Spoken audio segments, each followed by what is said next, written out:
Nope. Well, Detective Anderson does. During almost 30 years of working for the police, he solved many riddles, caught hundreds of robbers, and helped save thousands of lives. There's a huge number of successfully solved cases on his record. At the age of 25, he caught a thief who changed his own face with plastic surgery once a year. When Anderson was 30, prisoners started breaking from jails all over the world. The detective successfully solved this case. At the age of 38, he discovered the secret base of a forbidden order in a volcano's mouth. By his 50s, he managed to explain all the most inexplicable things in the world. But there was something he couldn't solve. These were two mysteries from the 50s, cases of missing planes. All these years, Anderson has been scrolling through the details of this puzzle. Unfortunately, he was too young when this story began. All he had were guesses and notes. But today, a sudden thought struck him. For the first time in many years, he felt that he could finally solve this mystery. But to do this, he had to immerse himself in this story again. So he opened the closet and pulled out two old magazines with detailed articles about these incidents. The first one happened in the summer of 1955. July 1st, Pan Am Flight 914 was about to depart from New York Airport with 61 people on board. The plane model was a Douglas DC-4. It differed from modern aircraft, having giant propellers instead of turbines. So, all passengers fastened their seatbelts. The plane started taxiing down the runway, sped up, and took off. It went high into the sky and out of sight. Its destination was Florida. The flight time would be 3 hours. Dispatching services were watching the plane on their radar when suddenly, Pan Am 914 disappeared.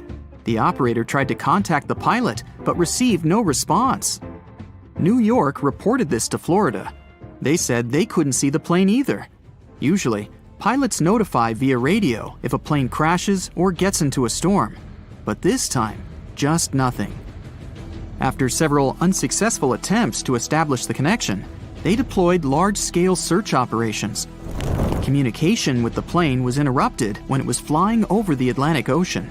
Therefore, the air company had to admit the aircraft crashed into the water. But this version had no proof. When planes fall that way, rescuers find floating debris. Some parts of the cabin or luggage always get to the surface. This time, rescuers found nothing. The plane didn't transmit any distress signals and didn't leave any traces of the crash. It seemed like it just disappeared into thin air. People forgot about this disaster for 37 years. And then, something bizarre happened. 1992, Venezuela, Caracas Airport. The control tower received a signal about an unknown aircraft approaching them. It was weird because it wasn't supposed to be there. There were no flights scheduled for that time. The plane was landing. The dispatcher and the rest of the airport staff understood that something was wrong here. The plane looked old, with huge propellers instead of turbines. After landing, the pilot contacted the airport. Where are we? The dispatcher asked him to identify himself. A few seconds later, he received an answer. We are Pan Am Flight 914 departed from New York to Florida with a crew of 4 people and 57 passengers on board. The dispatcher didn't know what to do next. He and the airport staff understood what kind of plane they were looking at. What was this plane doing 37 years later, and almost 1,240 miles away from its destination? After a few seconds, the startled dispatcher turned on the microphone and said, It is September 9th, 1992. You know that? A long pause followed. Then, the pilot responded in a panic. Oh no. Jimmy, where are we? No! Stay away! Let's go now! The airport staff saw the pilot waving his hands in horror through the glass. Then, he started the engines and took the plane to the runway. Pan Am 914 increased its speed and took off. The dispatcher tried to stop him, but the pilot didn't respond. The plane disappeared into the sky, and no one else had heard of it since that day. Detective Anderson finished reading the article. He frowned and looked out the window. Raindrops were hitting the glass. The storm outside perfectly depicted what was happening in his mind at that moment. He seemed to know what had happened to that plane. All the clues were there, lying right in front of his eyes. But to know for sure, Anderson had to move on to the next case. It was another article, dated 1989. It happened in 1954. Santiago Airlines Flight 513 took off from West Germany Airport. The plane was due to land in Brazil in 18 hours. There were 88 passengers and 4 crew members on board. The plane hid behind the clouds and disappeared from all radar. Air traffic controllers were trying to contact the pilots, but didn't receive a response. 18 hours later, they called the airport in Brazil. Those dispatchers couldn't confirm this plane's landing and couldn't contact the pilots either. The search operation lasted for several months, but they found nothing. Just like in the Pan Am 914 case, the plane disappeared from radar while flying over the Atlantic Ocean. 2 years later, the search operation ended, and Santiago Airlines ceased its activities. October 12, 1989. Airport controllers in Brazil noticed a passenger plane that suddenly appeared on their radar. It didn't answer the airport staff's questions and just circled over the airbase. After a few minutes, the plane landed and nothing. No one opened the ramp. Passengers didn't get out. Pilots didn't respond. The aircraft was in perfect condition. One of the dispatchers realized that this was the missing Santiago Airlines Flight 513 that had been considered lost for 35 years. Airport staff approached the plane and opened the doors. What they saw there terrified them. The police, customs staff, doctors, detectives, and other airport staff members gathered around the plane. No one knew what to do next. There was no living person on board who could tell the truth. The plane disappeared in 1954 and appeared 35 years later in perfect condition without any damage. So far, no one has figured out what happened. Detective Anderson noticed the stories were very similar. Pan Am 914 disappeared in 1955. Santiago Airlines 513 vanished in 1954. The difference was almost a year. Anderson scratched his head and noticed another little detail. Both planes went missing from the radar the moment they were flying over the Atlantic Ocean. There are many myths about phantom ships and mysterious phenomena connected with the Bermuda Triangle. Detective Anderson knew these tales, but these 2 missing planes puzzled him. He looked at 2 articles and understood everything. Exactly! The solution was there, right in front of his eyes. Both stories were written in the same newspaper. There was no real dispatcher who communicated with the planes. Nothing was known about the passengers. No newspapers except this one published news about these missing aircraft. It seemed they just took the same story and changed the dates, locations, and names of flights. Yes, the case was solved. It was all fake. The rain stopped. Detective Anderson looked out the window and heard the sound of a passing train. He remembered another weird and fake story. A story about a phantom train. It took place in Italy in 1911. 100 passengers boarded the train of the Zanetti Railway Company. It went through the picturesque mountainous area, got into a mountain tunnel, and disappeared. No one else had seen the train since then. All the passengers were lost, but not for long. They appeared in the past. There were records dated 1845. One unknown doctor from Mexico City wrote about 100 Italians who appeared in the city from nowhere. They were all dressed strangely and talked about one mysterious train. This was a completely made-up story. There was no proof or records about this train and the people who got into the past. A loud sound interrupted his thoughts. Detective Anderson picked up the phone. He was silently listening to the person on the other end of the line. A minute later, he answered, "Yes." The detective put the phone down. It was a new mystery for him. In the Sahara Desert, the locals noticed a huge ship lost in the South Pacific 27 years ago. There was no crew on board, no cargo, and no flags. No one knew how it appeared among the sand, but wet mud formed around it because of moisture. It seemed like the ship had just teleported there from the water. Perfect! No fakes this time. Detective Anderson put on his hat and left the office. But this story is for another video. It only takes a moment for a routine flight to turn into a gripping survival story. In a world where a wrong button or an unexpected gust of wind can lead to a disaster, adhering to safety rules is crucial for everyone. From buckling seatbelts to raising window shades during landing. We got all these rules learning from our mistakes. Stay tuned to find out more. A flight had a crazy mid-air moment in 1993 when the pilot accidentally deployed the wing slats, the part on the leading edge of the wing. Now, the weather was fine, passengers were relaxed, everyone was doing what they wanted. Suddenly, they felt an unexpected jolt. Instantly, the autopilot disengaged. The captain started wrestling with the controls. The plane became wonky, pitching and rolling dramatically, resulting in a rapid descent of 5,000 feet.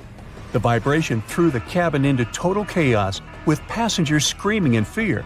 The slats were only to be used during takeoffs and landings, not in midair.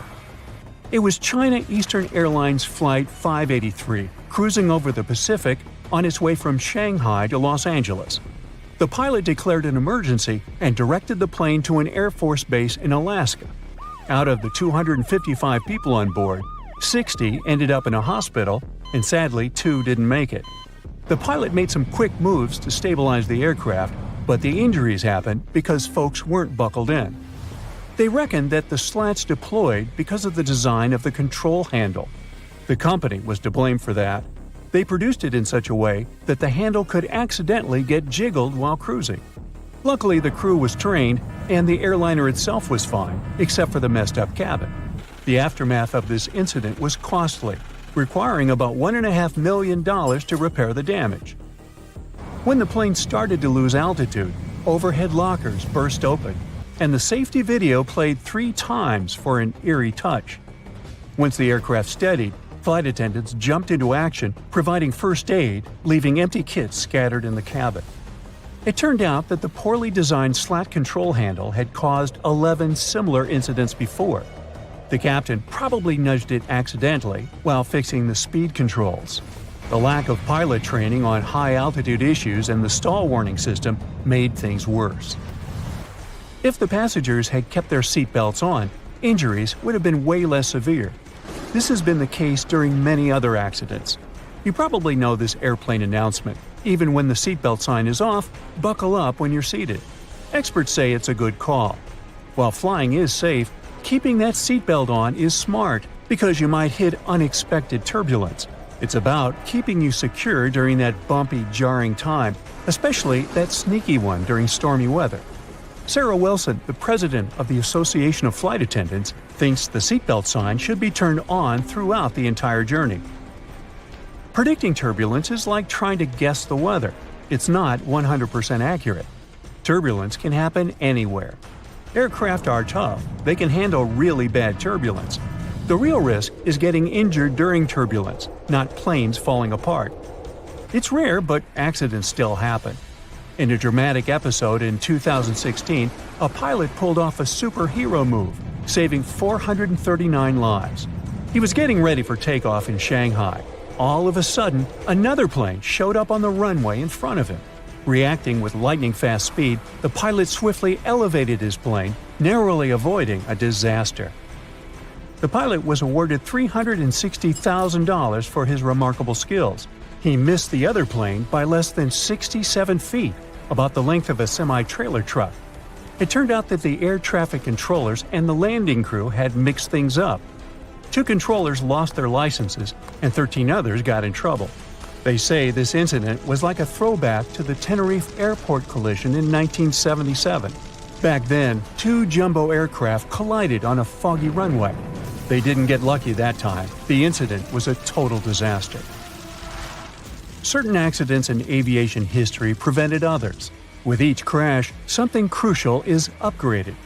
In 1956, 2 planes collided over the Grand Canyon, resulting in the tragic loss of 128 lives on board. This accident kick-started a $250 million air traffic control system enhancement. The Federal Aviation Agency also appeared in 1958 to keep an eye on air safety. Then, in 1986, a private plane accidentally entered the Los Angeles control area, colliding with another aircraft. This tragedy took 86 people's lives. In response, collision avoidance systems were introduced. In 1978, United Flight 173 faced a landing gear problem. This led to a crash that claimed 10 lives. This incident triggered a transformation in cockpit training, introducing cockpit resource management. This management method shifted away from the traditional captain-centric approach to emphasizing teamwork and communication among the crew. Another upgrade was about averting in-flight emergencies. In 1983, Air Canada Flight 797 had smoke in the rear lavatory, which led to an accident that took 23 lives. The FAA responded by requiring smoke detectors and automatic fire extinguishers in aircraft lavatories. Post-1998, planes got retrofitted with fire-blocking seat cushions and floor lighting, with newer ones adopting flame-resistant materials. Winds can be dangerous in certain circumstances. The crash of Delta Flight 191 in 1985 brought attention to the dangers of wind shear. Research efforts by NASA and the FAA led to the development of forward-looking radar wind shear detectors.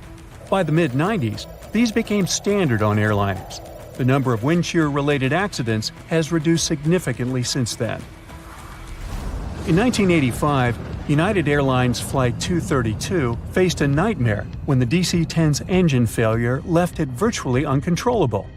Pilot Alfred Haynes landed the plane at a nearby airport, but the subsequent fire was terrifying. 185 passengers survived the catastrophe. The root cause of the incident was a crack in the fan disc, which occurred during the manufacturing of the titanium alloy. This incident prompted the FAA to modify the hydraulic system, implement redundant safety systems in future aircraft, and revolutionize engine inspection protocols. In 1988, a big chunk of an Aloha Flight's fuselage ripped off in mid-flight. In an instant, the cabin was torn open, leaving the passengers exposed to the open sky. Despite the chaos, the pilots managed a safe landing, with only one fatality. The NTSB found that corrosion and fatigue damage, which had accumulated over 89,000 flight cycles, had caused this accident. The plane had been used for short-hop pressurized flights between the Hawaiian Islands. Shortly after, the agency initiated the National Aging Aircraft Research Program in 1991. This program tightened inspection and maintenance standards, especially for high-use and high-cycle planes. About 80% of mishaps happen in the first 3 minutes after takeoff or the last 8 minutes before landing. Keep your eyes peeled during these times, and your survival chances will go up. Now, don't let that freak you out. The odds of actually getting into a plane crash are like 1 in 11 million. That's the same possibility as being struck by lightning in a given year in the United States. Planes, on the other hand, often get struck by lightning, but they're built to handle it. Each plane probably gets zapped about once every year or every 3,000 hours it's up in the sky. But there hasn't been a lightning-related accident since 1967. Engineers have ensured that when a plane gets hit, the lightning just zips right through it and out without really messing up anything inside. Let's delve into the fascinating mechanics of how planes stay airborne. The wings are important, but it's not just about them. There are 4 forces at play: lift, thrust, drag, and weight. The little tails on the ends of wings are called winglets, and they help reduce air swirls, making the aircraft slicker and faster. There's a reason why lights dim when a plane lands at night. It prepares everyone for a quick evacuation, helping the eyes adjust to the dark should the landing go awry. You're in a bright room filled with obstacles, and suddenly the lights go out and you're asked to dash for the exit. Tricky.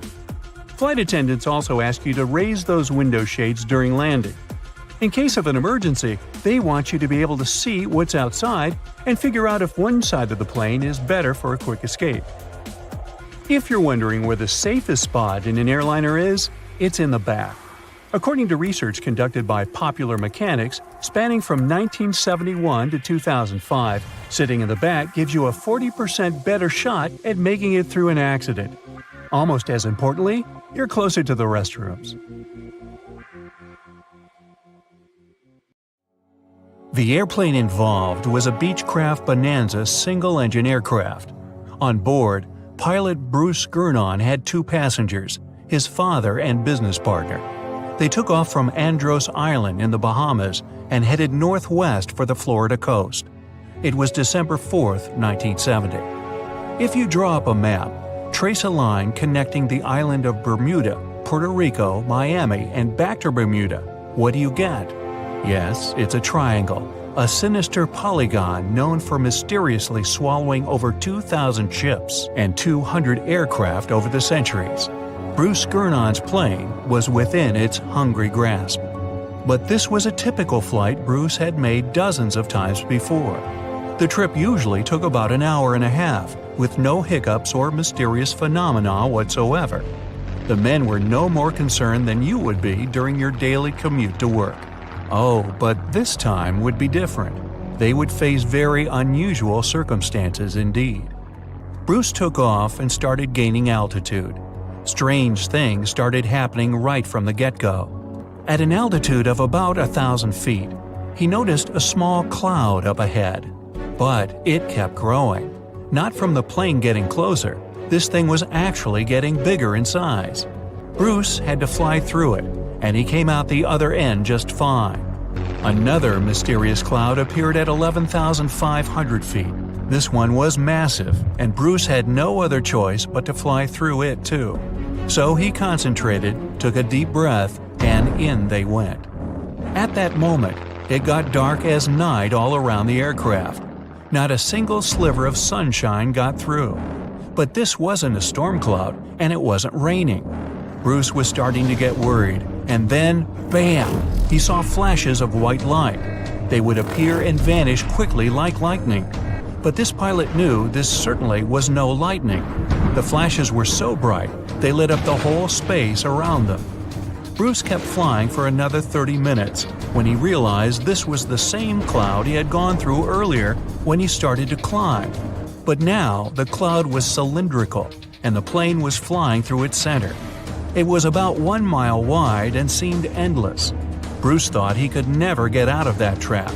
But a minute later, he saw light at the end of the tunnel. He kept that yoke straight ahead. He was almost out of this nightmare. But all of a sudden, unexplainable things started happening again. The walls of the cloud tunnel began to narrow. They were closing in on the plane. The navigational instruments started wigging out. The compass was spinning by itself counterclockwise. The electronic instruments were all malfunctioning. It was like the plane was being operated by something else, or it was moving inside some kind of current. All of Bruce's attempts to take control were to no avail. He kept flying through that tunnel, bound and determined to get out of this thing and live to tell the tale. The walls kept narrowing, smaller and smaller, wrapping like a vortex. Bruce was running out of time. He had to get out of this place fast. The next 20 seconds were the most intense of his life. But then, he burst out of this foggy trap. As Bruce described later, he felt weightless for 5 seconds as his plane left the tunnel. The clouds dispersed, and now the aircraft was in a grayish haze. The men let out a big sigh of relief. He immediately grabbed the radio and contacted ground control. Bruce wanted them to determine his location. But when the dispatcher looked at the green screen, his face became contorted with confusion. Bruce's plane wasn't on the radar. It was as if the thing was invisible. But then the dispatcher said the aircraft was already in Miami airspace. Bruce was utterly shocked by this information. It just couldn't be true. The distance the Beechcraft was supposed to cover was about 250 miles. Remember, the whole trip usually took around 90 minutes. But this time, it took just 47 minutes to get to the destination. This model of aircraft can only cruise at about 180 miles per hour. Do the math, and anyone would understand that this was physically impossible. The dispatcher must have made a mistake. But when the clouds parted, Bruce saw that he really was over Miami. The plane landed safely, and it was time to try and solve this mystery. So what happened on that flight? Bruce checked the remaining fuel and his watch. After a short calculation, he was only more confused. The plane hadn't gone through the amount of fuel it should have. Bruce couldn't have been wrong. He was a very experienced pilot. By his early 20s, he already had 600 hours of flight under his belt, and he was all too familiar with this airspace he'd flown countless times. All the evidence in hand seemed to indicate that Bruce's plane just skipped over almost half the entire distance. The man thought about this bizarre occurrence for a long time. He even consulted with professors and experts, but none of them could give an exact answer to what happened that day. So he came up with his own theory and even wrote a book about it. Bruce thought it all came down to this electric fog with white flashes. Others, however, theorized that dark energy was responsible for this time leap. Yes, that same dark energy responsible for the expansion of the universe. This energy could have curved time-space like a black hole, forming this strange tunnel. Bruce accidentally hit it, but he was lucky to get out of there.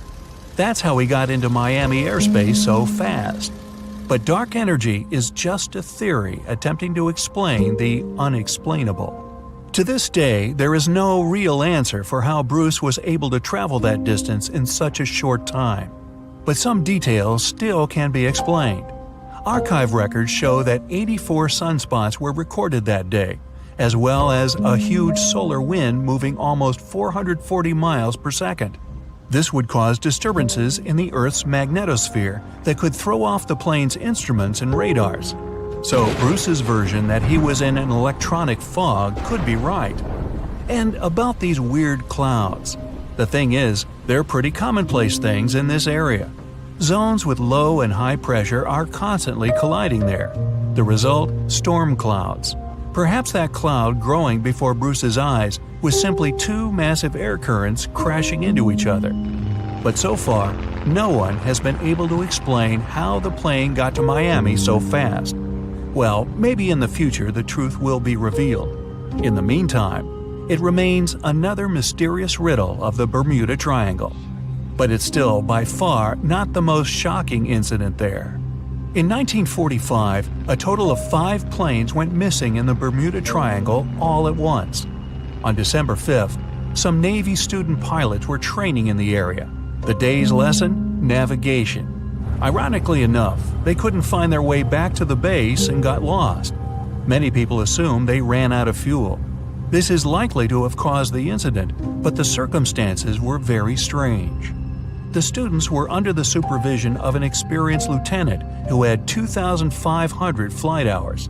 He would never let a bunch of newbies go so far that they'd get lost. The incident was called Flight 19. Even now, there's a debate about how it could have happened. 3 years later, a passenger jet headed to Miami from Puerto Rico disappeared in the same area. There were 29 passengers and 3 crew members on board. The weather was clear throughout the flight. But experts believe that when the plane was about 50 miles off the coast of Miami, it could have been hit by a strong wind that knocked it off course. Years later, divers found a similar-looking plane in the waters. But since it was lacking certain details and registrations, no one could confirm that it was the missing Miami-bound aircraft. The next month, in January 1948, another plane went missing in Bermuda. 25 passengers and 6 crew members just vanished somewhere between Azores and Bermuda. The mystery of this plane's disappearance, along with countless others, remains unsolved. It was Friday, February 19, 1937. A Stinson airplane was traveling from Brisbane's Archfield Aerodrome to Sydney. There were 7 people on board, 5 passengers and 2 pilots. Along the way, the plane was meant to pick up some passengers in Lismore, but it never arrived. The official search centered around Newcastle and the Hawkesbury River, hundreds of miles south, where some people said they saw or heard the plane. The authorities took a statement from the postmaster in Hawkesbury. He said he'd heard the plane pass overhead just after 5 in the evening on the day it disappeared. Since he knew a lot about the aircraft, the authorities were convinced by his statement. But others believed something else. People who lived in the McPherson Ranges, on the border between Queensland and New South Wales, heard the aircraft going overhead at the same time it always did. People in the area knew about the flight from Brisbane. Some of them saw the blue and red Stinson plane vanishing into the clouds. After days of searching, nothing was found. At this point, a bushman called Bernard O'Reilly decided to take matter into his own hands. He lived in that high area of the country and remembered that there had been a powerful storm on the night of the disappearance. A big cyclone going over the mountains had made it impossible for the locals to do any work. On Saturday, February 27th, O'Reilly decided to go and find the missing aircraft and find out what had happened. The day before, he had gathered all the evidence on where the plane could be. O'Reilly got his ruler out and drew a line across a map to the last known place where the plane had been heard.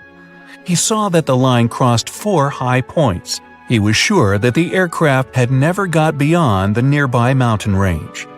He packed some food, climbed onto his horse, and set out. He rode to Mount Bithingable, then set his horse home. He continued on foot through the dense rainforest. He could barely see. The vines in the forest were as thick as wire netting. There wasn't much light that day, and he struggled to get his bearings. O'Reilly searched for clues to understand where he was. He looked for patterns in tree growth and differences in the level of bloom among the plant species. He tried to spot different birds' nests, which would indicate his altitude.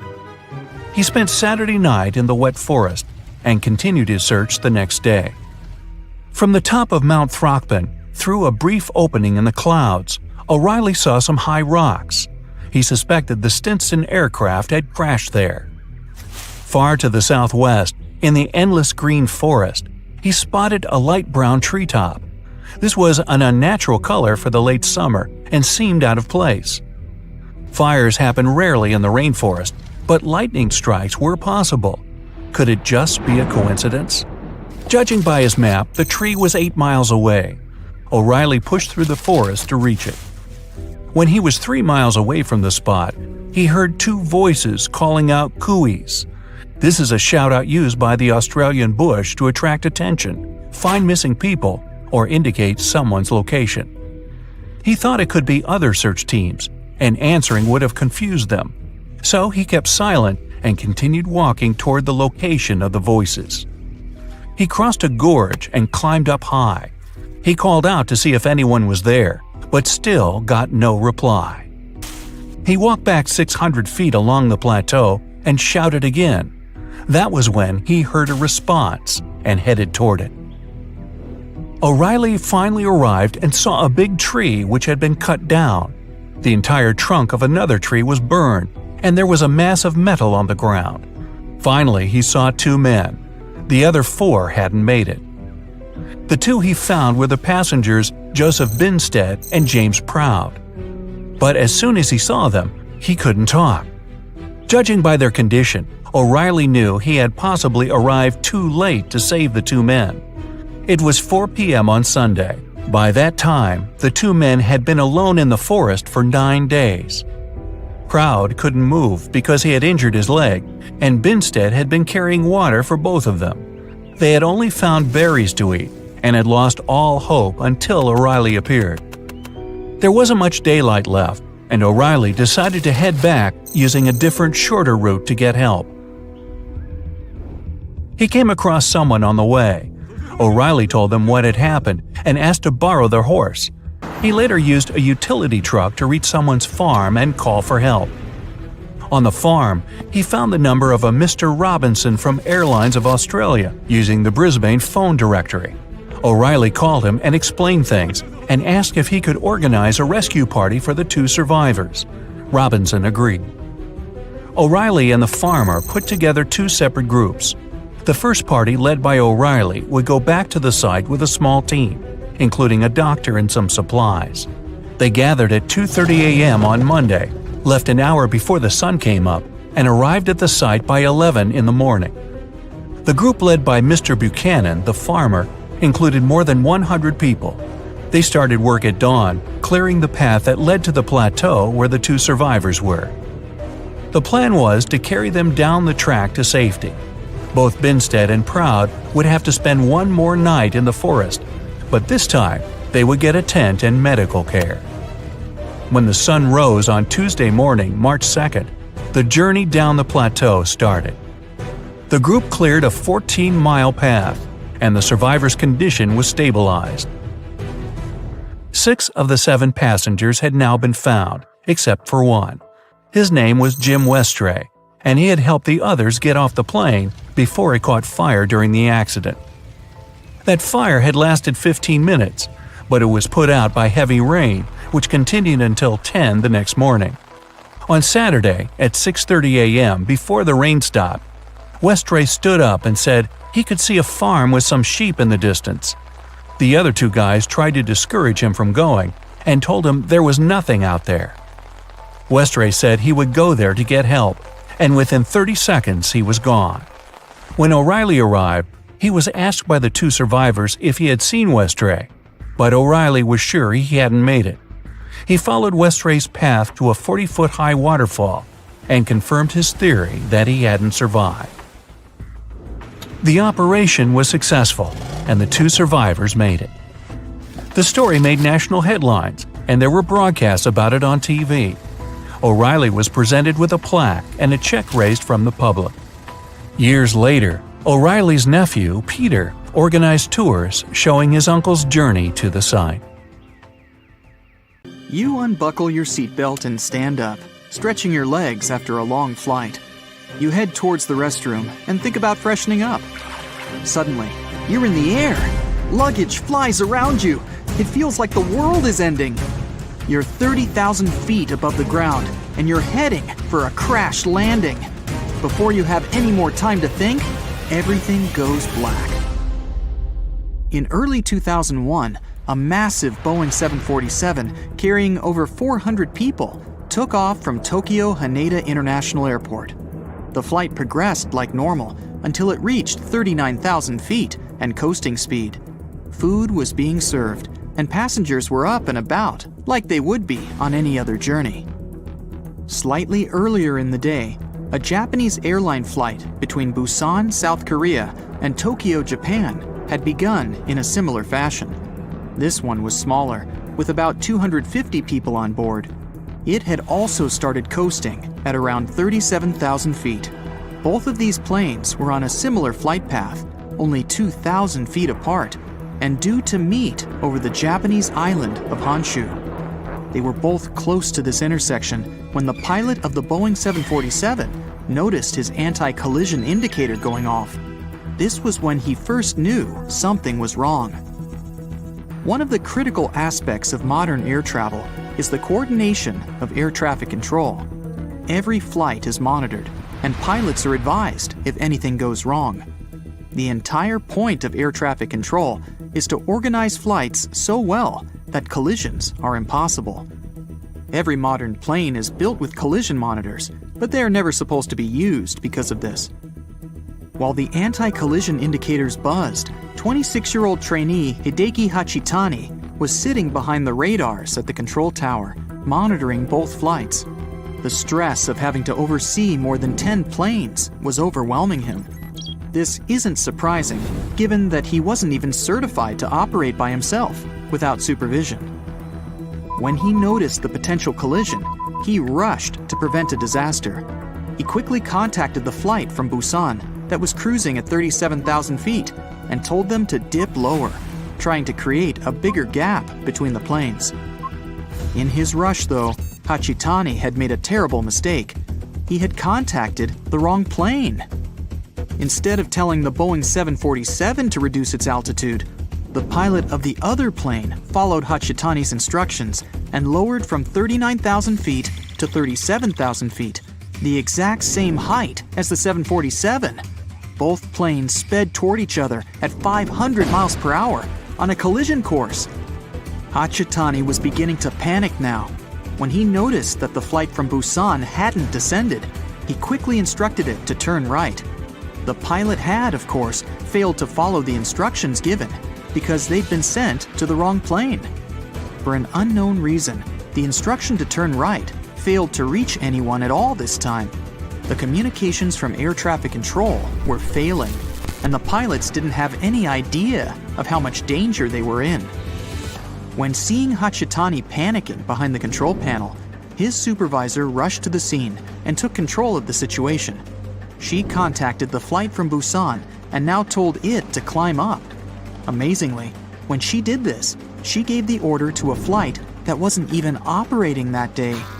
Both of the flights ignored her because they didn't know that the message was intended for them. The Boeing pilot was at least aware that there was another plane close by, but his faith in air traffic control would have comforted him. Surely, if anything was badly wrong, someone would send him more instructions? At this point, the crash was beginning to look inevitable. For the passengers on the flights, though, everything would have seemed to be normal. They might have been eating some snacks, stretching their legs, or maybe waiting in line for the toilet, completely unaware that they were on course to fly straight into another plane. Luckily for all of the 600-plus people involved, the pilot was well-trained and confident in a situation that would cause most people to freeze up. Through his windscreen, he saw something that no pilot should ever see: another plane heading directly for him. With cat-like reflexes and remarkable composure, the Boeing pilot gripped the throttle and steered the plane down as low as he could for the seconds he had before the collision. The Boeing flew straight underneath the other flight. Imagine being a pilot and seeing the ground in front of you instead of the sky. They both made it out intact. This man had saved the lives of more than 600 people. That isn't to say that everyone got out without a scratch. The passengers were completely unaware of the entire incident, so barely any were buckled in. They were powerless as the change in direction threw them against the inside of the plane. Out of nowhere, with the plane's sudden movement, many hit the roof with the force of a car crash. Every unsecured object and person were thrown through the air. Some might have even felt like the plane had just hit the ground. Miraculously, only 7 passengers and 2 crew members were seriously injured, and the rest only received minor injuries. The pilot circled back to Tokyo to allow all of the injuries to be treated. Thanks to the quick response of medical teams and unbelievable decision-making and skill shown by the pilot, everyone on the flight survived. Every time you travel on a plane, you're signing up to shoot through the sky at speeds of up to 500 miles per hour in a fragile metal shell. You're surrounded by enormous, dangerous motors, 6 or 7 miles above the ground. Surely there's no way you'd survive if the plane itself started to fail. The Hudson Bay landing shows that skilled pilots can overcome seemingly insurmountable odds. On January 15, 2009, Flight 1549 was set to fly from New York to North Carolina. The pilot, Chesley Sullenberger, was a former jet pilot who converted to commercial flights in the 1980s. The sky was clear and the conditions were favorable. It was a typical flight for all of the 155 passengers on board, until the worst happened just a minute and a half in. As the plane climbed to 3,000 feet, they hit a flock of Canada geese. They hit the entire plane, but most importantly, some geese got caught in both engines.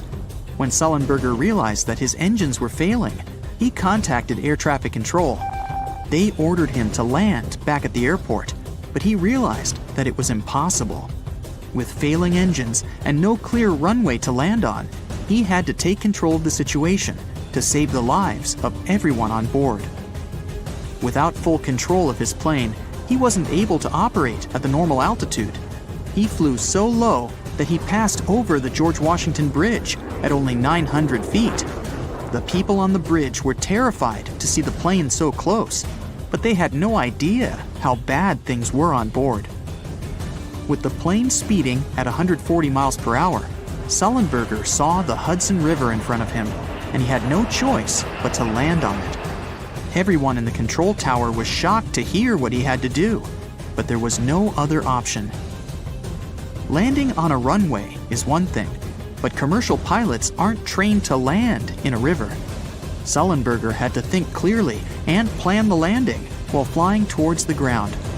He made sure to allow the tail to touch the water before the nose. Landing nose first would compromise the engines further and cause even more damage. Amazingly, the plane touched down on the water without falling apart. Their momentum gradually decreased until they were at a slow, steady pace across the surface. From a distance, people might have thought it was just a slow-moving boat. A ferry arrived impressively quickly to fetch the stranded passengers, who waited on the wings and the inflatable slides. Everyone received minor injuries from the collision with the river, but they all survived. Captain Sullenberger went down in history as one of the most remarkable pilots ever, having saved so many people from a seemingly hopeless situation.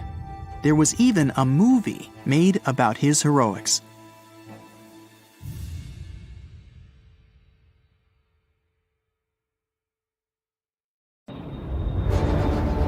The plane had been in the air for a mere 25 seconds when the pilots noticed weird noises and bizarre vibrations. They tried several ways to improve the situation, but nothing worked.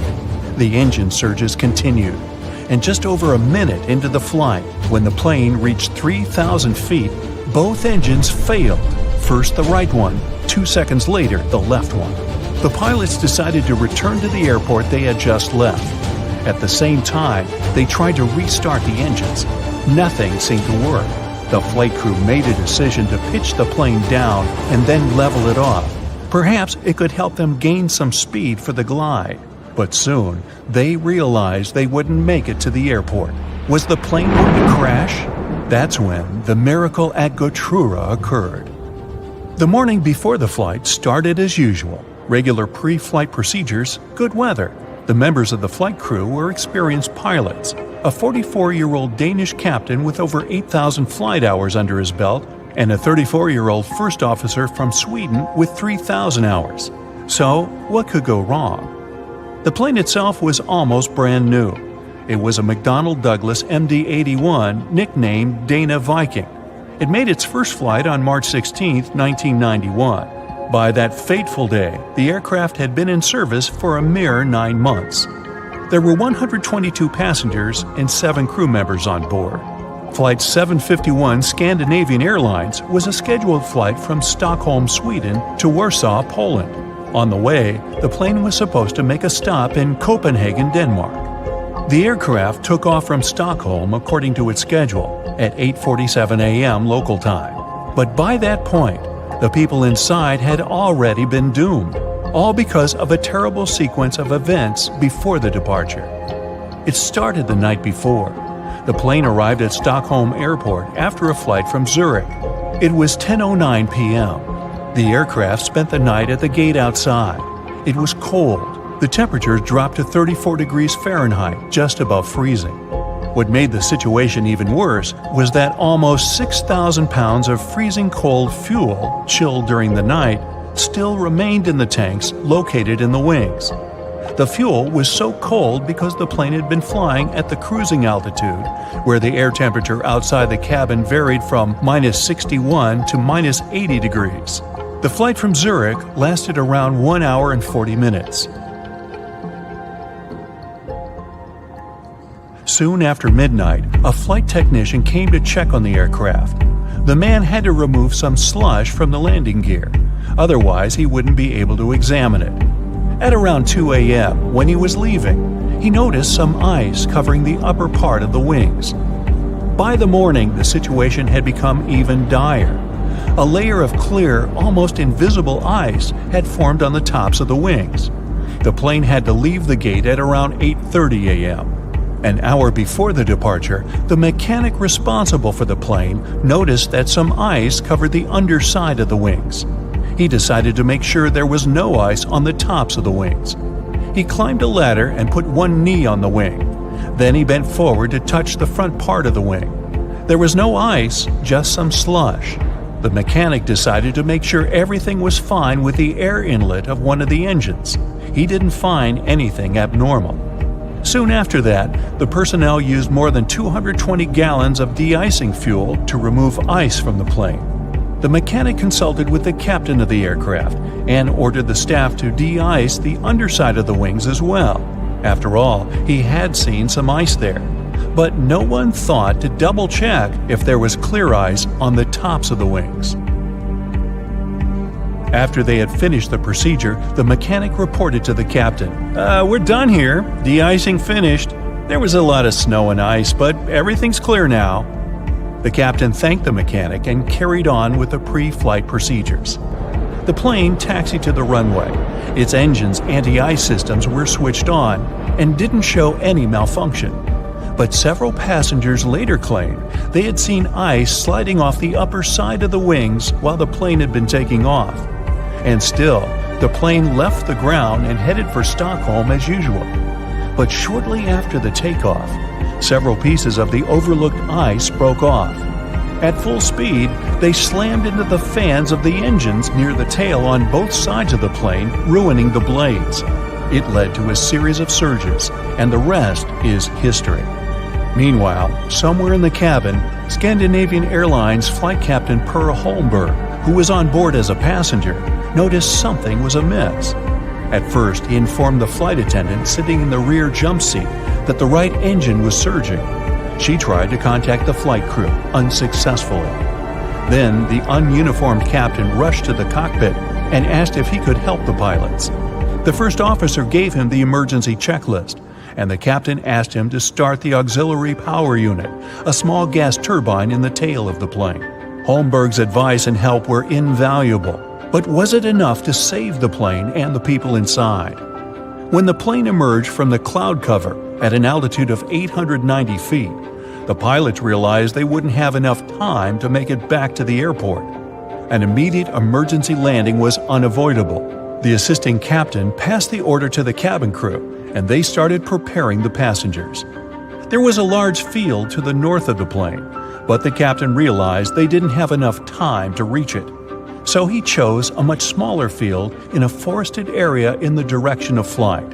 It was not far from the village of Gautura in upland Sweden. The plane was just 1,300 feet above the ground when the assisting captain started extending the flaps. At a height of 183 feet, the captain reported to Stockholm Control, "We're crashing to the ground."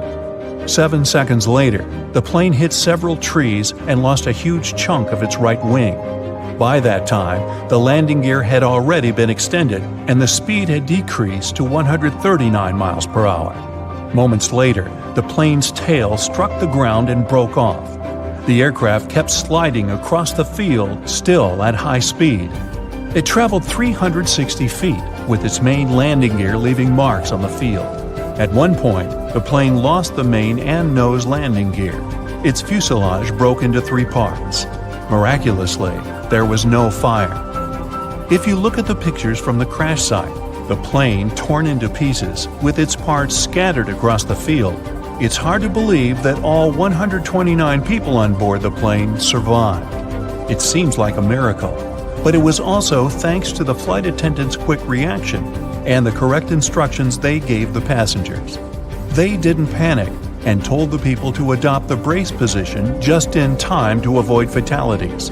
Even more surprising, almost all passengers, except for 4 people, made their way out of the plane on their own. No wonder this accident was nicknamed the Miracle.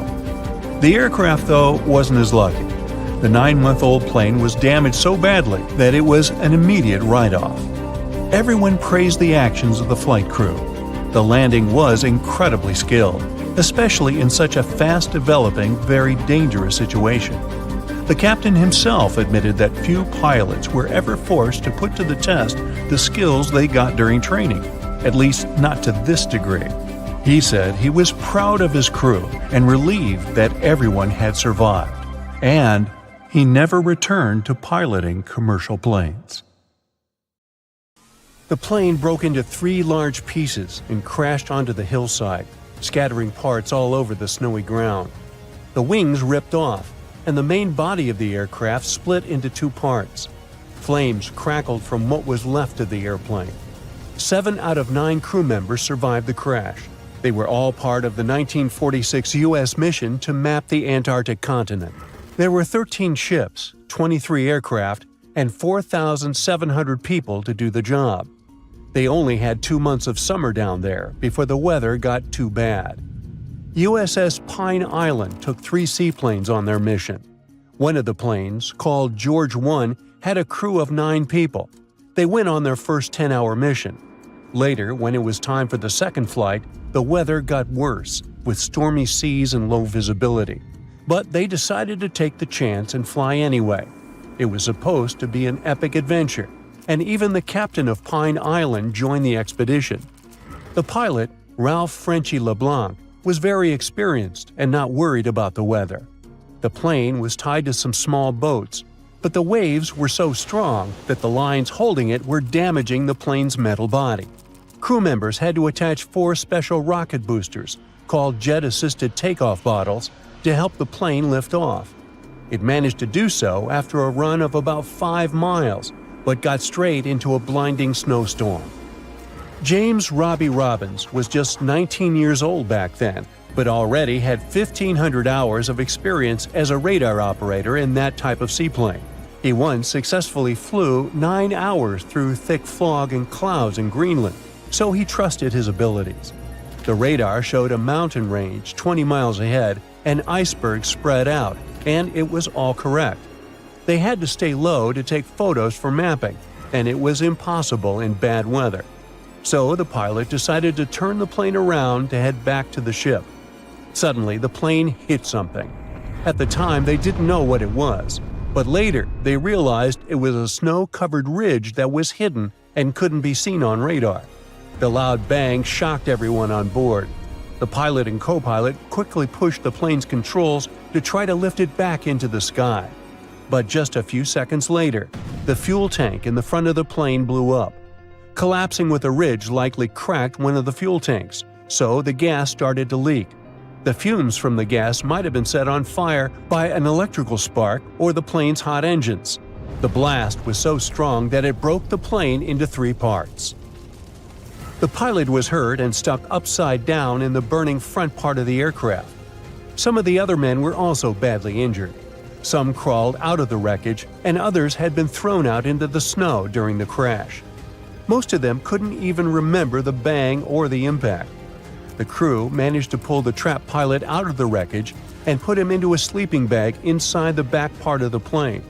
They also tried to help Frederick Williams, who was severely injured. They placed him on a piece of debris to keep him still and wrapped him in blankets to keep him warm. Unfortunately, even though they did their best to take care of them, Williams passed away a few hours later. Sadly, the navigator and the radio man didn't survive the crash either. 3 crew members had only 1 blanket, so they took turns staying in the middle where it was warmer. For the first 3 days, the weather was really bad. It snowed a lot, and the sky was super dark and cloudy. The crew started looking through the wreckage for anything useful. Near what used to be the back part of the plane, they found 3 big boxes of pemmican. It's a kind of emergency food that has everything you need to stay healthy, but it's not the most delicious food on Earth. Each box had about 100 paper cups filled with this special food. They also found better food in the flight rations. There were steaks, potatoes, canned veggies, bread, butter, salt, pepper, sugar, canned milk, a few cookies, and even 2 big cans of peanut butter. They had enough food to last for a while, and they figured the pemmican would help them get through the long, dark winter if necessary. All of the fresh food was hidden in the snow, where the kitchen used to be, so they had to dig it out. They got most of the sugar by licking it off the snow and separating it by taste. The crew also found a small 2-burner stove in the emergency supplies, but they didn't have any fuel. Luckily, the plane had some fuel left in the tanks, so they tapped one of the lines and had enough to last a long time. They kept the burners constantly on to melt snow to fill 2 or 3 water holders that held about 4 or 5 gallons each. It seemed like it took 15 or 20 pots of snow to fill just 1 cup of water. After 3 days, the weather got better, the sky was clear, and the sun was shining brightly. From where they were, they could see the ocean down the hill. While exploring the wreckage, they found more sleeping bags, a camera with film, and other supplies like a sled and a life raft made for 9 people. Days went by, and the sun never went down. Huge, hungry seagulls hanging out right next to the wreck were getting on everyone's nerves. To distract themselves a bit, The crew played an old Navy game called Salvo. It's like a battleships game for 2 players, where your task is to find and defeat all the ships of your rival. They also took some photos of everyone and the wreck from different angles with a Brownie box camera they had on the plane. The radar man painted big yellow letters on the airplane's wings with the names of the deceased crew members to make sure rescuers knew what had happened. On the 13th day, a rescue plane finally showed up. Everyone shouted, waved, and did everything to get the pilot's attention, but the plane didn't stop and kept flying. 2 hours later, it came back, and Robbins, in a hurry, threw fuel onto a pile of flammable stuff to set it on fire. The bang was so big, it burned his eyebrows, but it worked. The plane turned and flew toward them, wiggling its wings as a sign it saw them. The pilot dropped a note attached to a weight. It said, "If you can walk to the lake, make a circle. If not, form a straight line." The lake was 10 miles away, but they knew they had no choice but to get there, and so they made a circle, signaling that they were ready for rescue. Then they got to work. They stacked sleeping bags on the sled and placed their injured pilot on top. Robbins took a compass from the crashed plane and attached it to the sled's handlebars to help guide them. 3 men pulled the sled while another walked behind, making sure they stayed on track. The snow was so deep that they often sank up to their waists. The journey only got easier when they reached solid ground, so it took them 24 hours to walk the 10 miles to the shore. As they got close, a thick fog rolled in, so they couldn't see the rescue plane. But the pilot started the engines and the crew followed the sound. Soon, 2 rescuers arrived in a raft and helped them paddle out to the waiting plane. They climbed aboard and flew back to their ship, the Pine Island. All the survivors were taken to the USS Philippine Sea and later returned home. For 6 of the 9 men who crashed on Thurston Island, life continued.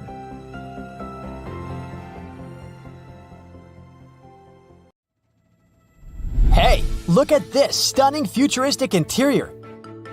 It's a long studio room with a low ceiling, white walls, and windows overlooking the forest. And there's also a large panoramic window in the corner. You can easily invite hundreds of guests here, and they will all be impressed. So what, would you like to buy or rent this spot? Oh, there's another minor nuance. This house is an airplane. Unfortunately, you can only fly somewhere on it if you invest a couple of $1 million for repairs, but it's possible to live here.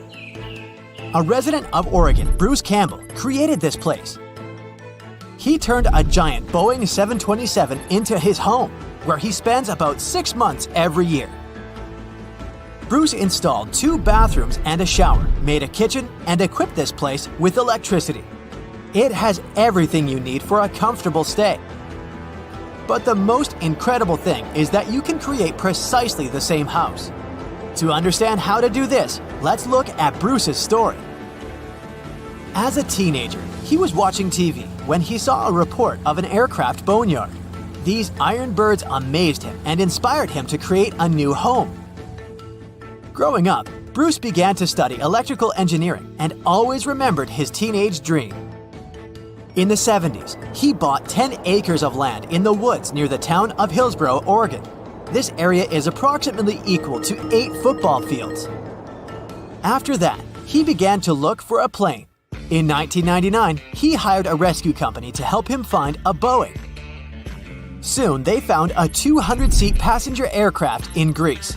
Since the plane was already out of order and no one would fly it, Bruce bought it for little money. It was just $100,000. The amount is small, considering that a new Boeing costs about $100 million.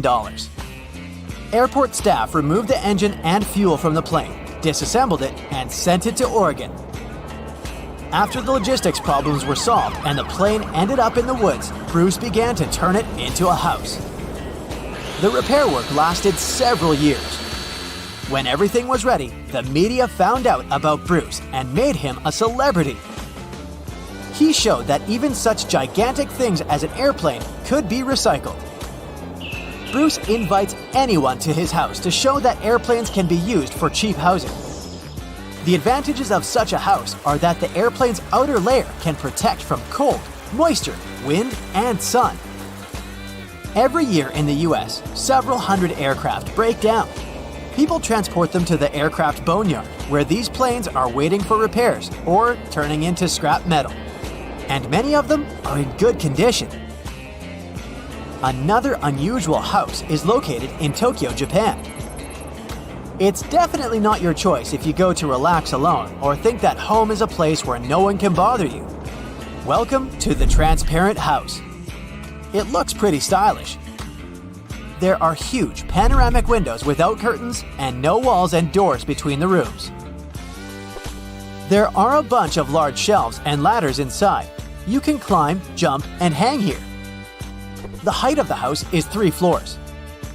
It looks like a modern urban tree house. This place is open to everyone. And now, take a look at the most fantastic tree house. Can you see it? No? No wonder. This house is almost invisible in the forest because of its mirrored surface. It's called Mirror Tree House and is located in Sweden. At night with the lights off, this small building completely merges with nature. Now turn on the lights in the windows and take a closer look. This is a stylish and modern building where anyone can spend the night. You need to pay for it though because it's a hotel.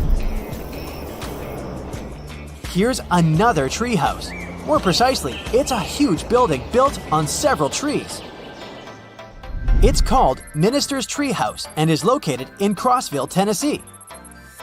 It's considered to be the biggest tree house in the world. It's built from recycled wood. It occupies almost 5 floors in height and has several rooms. If elves lived in the forest, then this house would be their bank or the administration of the woods. Let's get down from the trees to the ground, more precisely, under the ground. It's not even a house, but a small town. And every building here is pretty unusual. You won't see this town from the outside. All houses, cafes, post offices, and other buildings are located in the pits from which pipes protrude, releasing steam. Welcome to Coober Pedy, Australia. Enter any house and see that there is ground instead of the usual walls and wallpaper. Such unusual architecture is because this place is the world's largest reserve of opal. Most of these minerals, which are sold all over the world, are mined in this city. Opal was first found in these lands in 1915. Since then, people have been coming here to search for precious stones. There are no mining companies here because it's impossible to determine large deposits of opal with the help of technology. Therefore, people mine it manually with picks and shovels. This work is quite long and difficult. So, the town residents rent a place where they dig and build a house. Spread your arms in different directions. That's the width of our next house. The distance from one wall to the other is less than the length of your body. It looks tiny, but people are happy to live here. Welcome to the Current House. The narrowest house in the world is located in Poland. On the streets of Warsaw, you will easily notice it. It's like it's stuck between 2 buildings. Everything is pretty cute and stylish inside. The white interior adds a feeling of extra space. The Current House serves as a transit point for travel writers. If you're working on a book, this place will be a great source of inspiration for you. This house looks like something from another planet. It's called Robert Bruno's Steel House. It stands on 4 legs, has a strangely shaped window, and is made of metal. This strange house is located in Ransom Canyon, Texas. This is the creation of the sculptor Robert Bruno. He built it from the 70s until 2008. He used about 150 tons of blackened steel and made every detail by hand. Unfortunately, the sculptor passed away before he could complete his masterpiece. There's a toilet house in South Korea, close to Seoul. This big building looks like a giant toilet bowl. It's made of steel, white concrete, and glass. The purpose of this house is to promote the hygiene and sanitation of toilets. Many diseases are spread because of poor cleaning. Inside the toilet, you will find 2 guest rooms, 2 bedrooms, and 3 bathrooms. And to rent the whole building, you need to pay about $50,000. Looking at this house in one of the alleys of London, it may seem to you that the building is about to fall apart.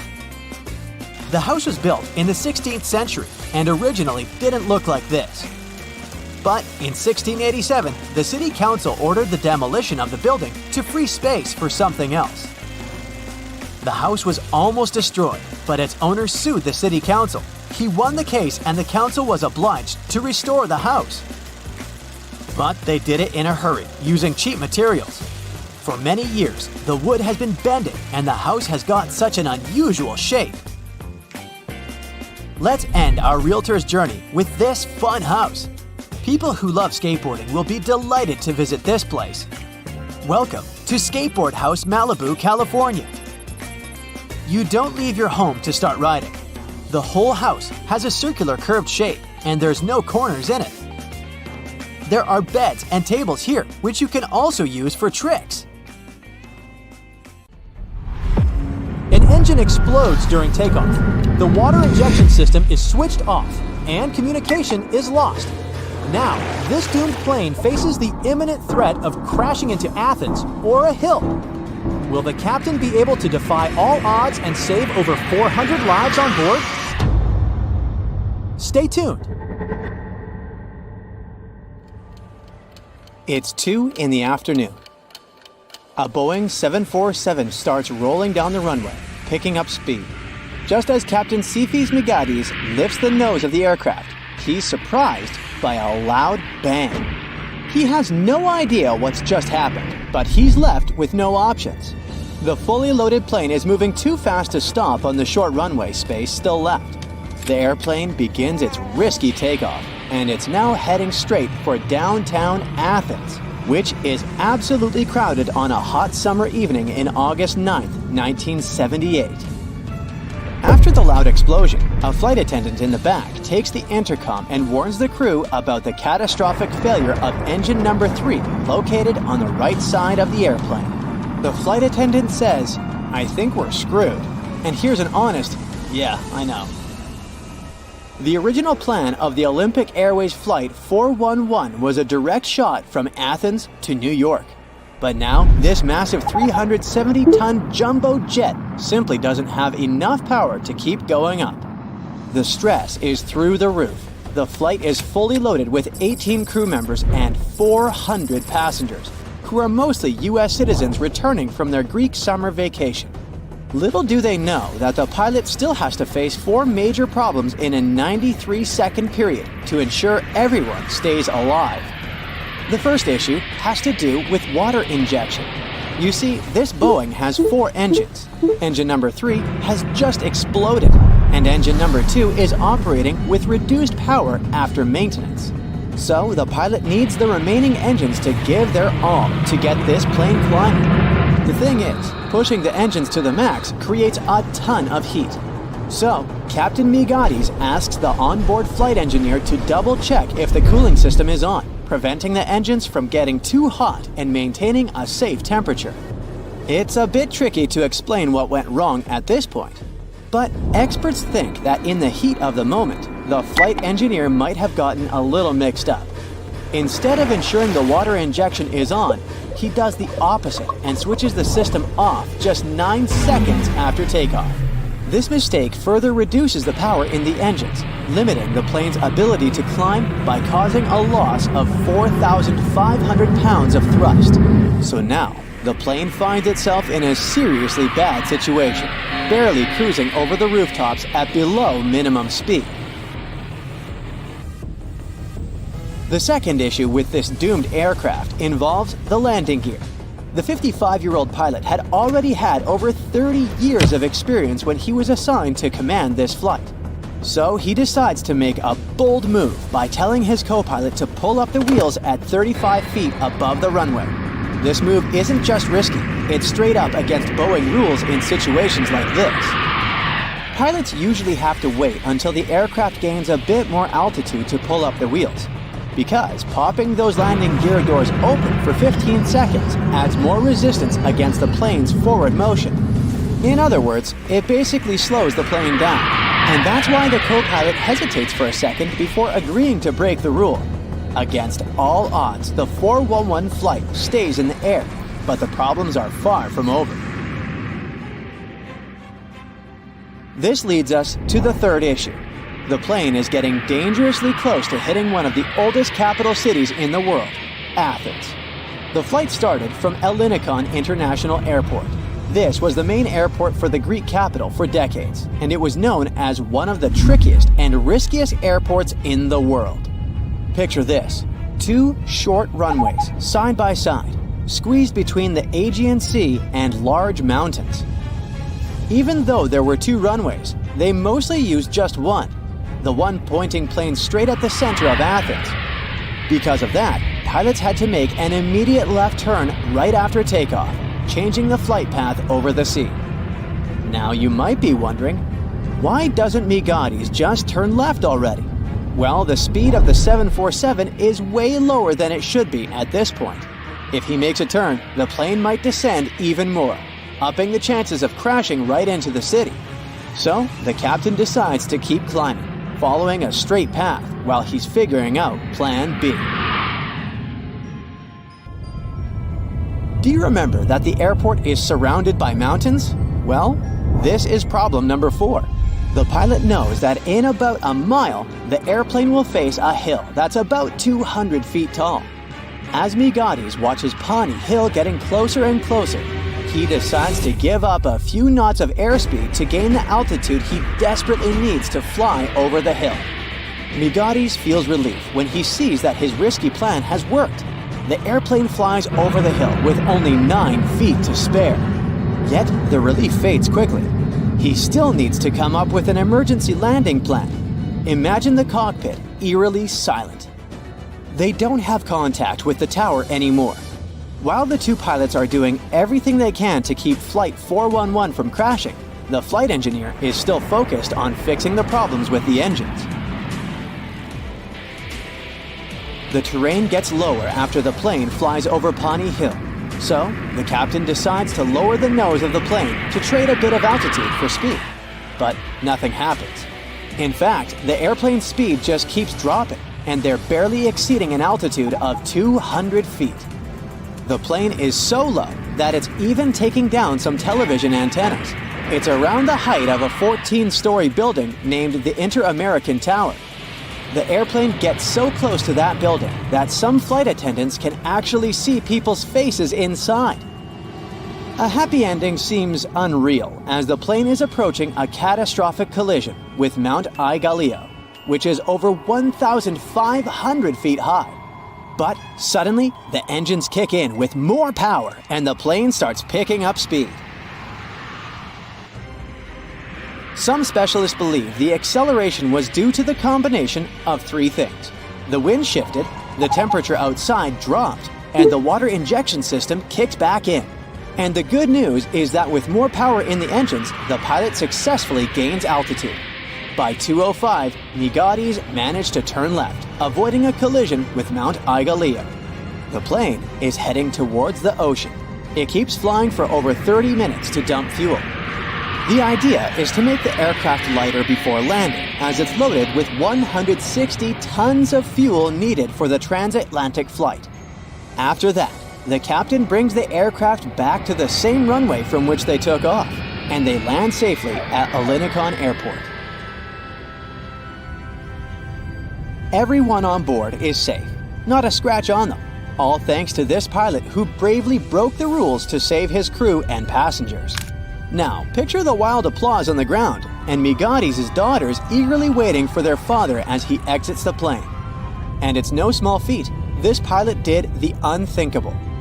To put it in perspective, every Boeing simulation of this same flight ended in a crash. Migatis' impressive achievement led Olympic Airways to modify some of its procedures, and Boeing began to include a review of this case in its training curriculum. Now, you might be thinking that Migatis was traumatized after this accident and never wanted to board an aircraft again. But nope. Remember, We're talking about a real hero. At 6 p.m. on that same day, Migaudis took his seat in the cockpit of a replacement Boeing 747 and flew 400 passengers over the Atlantic to New York. As for the aircraft, it stuck around with Olympic Airways for a couple of years until it joined Trans World Airlines in 1985. This 747 Boeing's career ended in 1997 after 24 years of service.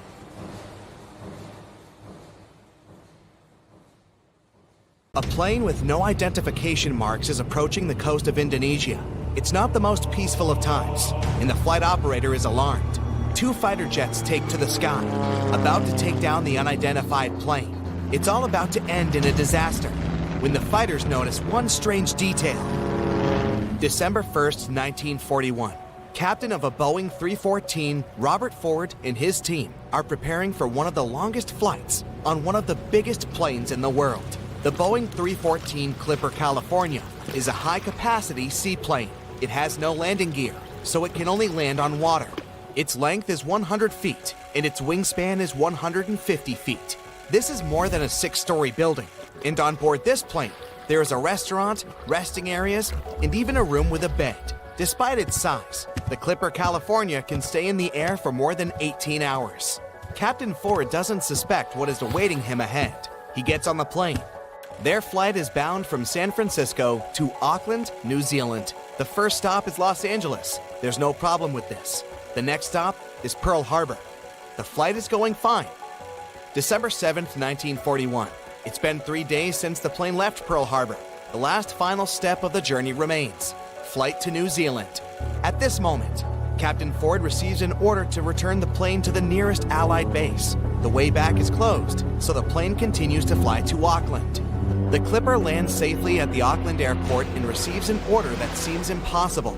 Robert Ford and his team must paint over all the registration and identification marks on the plane and deliver it to LaGuardia, New York. Then, fly across the world. This is an uncharted route with a length of 23,000 miles. In the entire history of aviation at this time, no one has flown such a distance. The team doesn't have maps or modern navigation devices. They don't know the lands they will fly over. They don't know who they may meet on their way and at which airports they will land.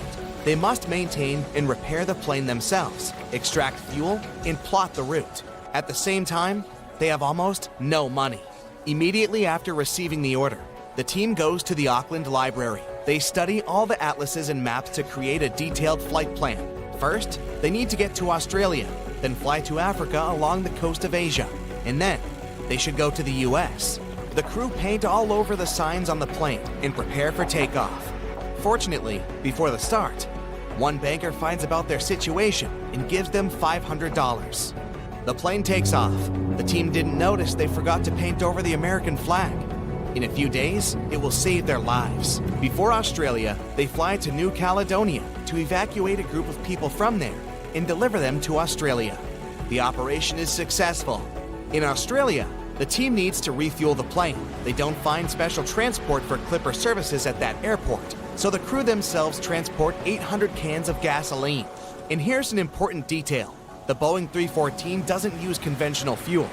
It needs to be filled with special high-octane aviation gasoline. Early in the morning, the Clipper takes off and heads to Indonesia.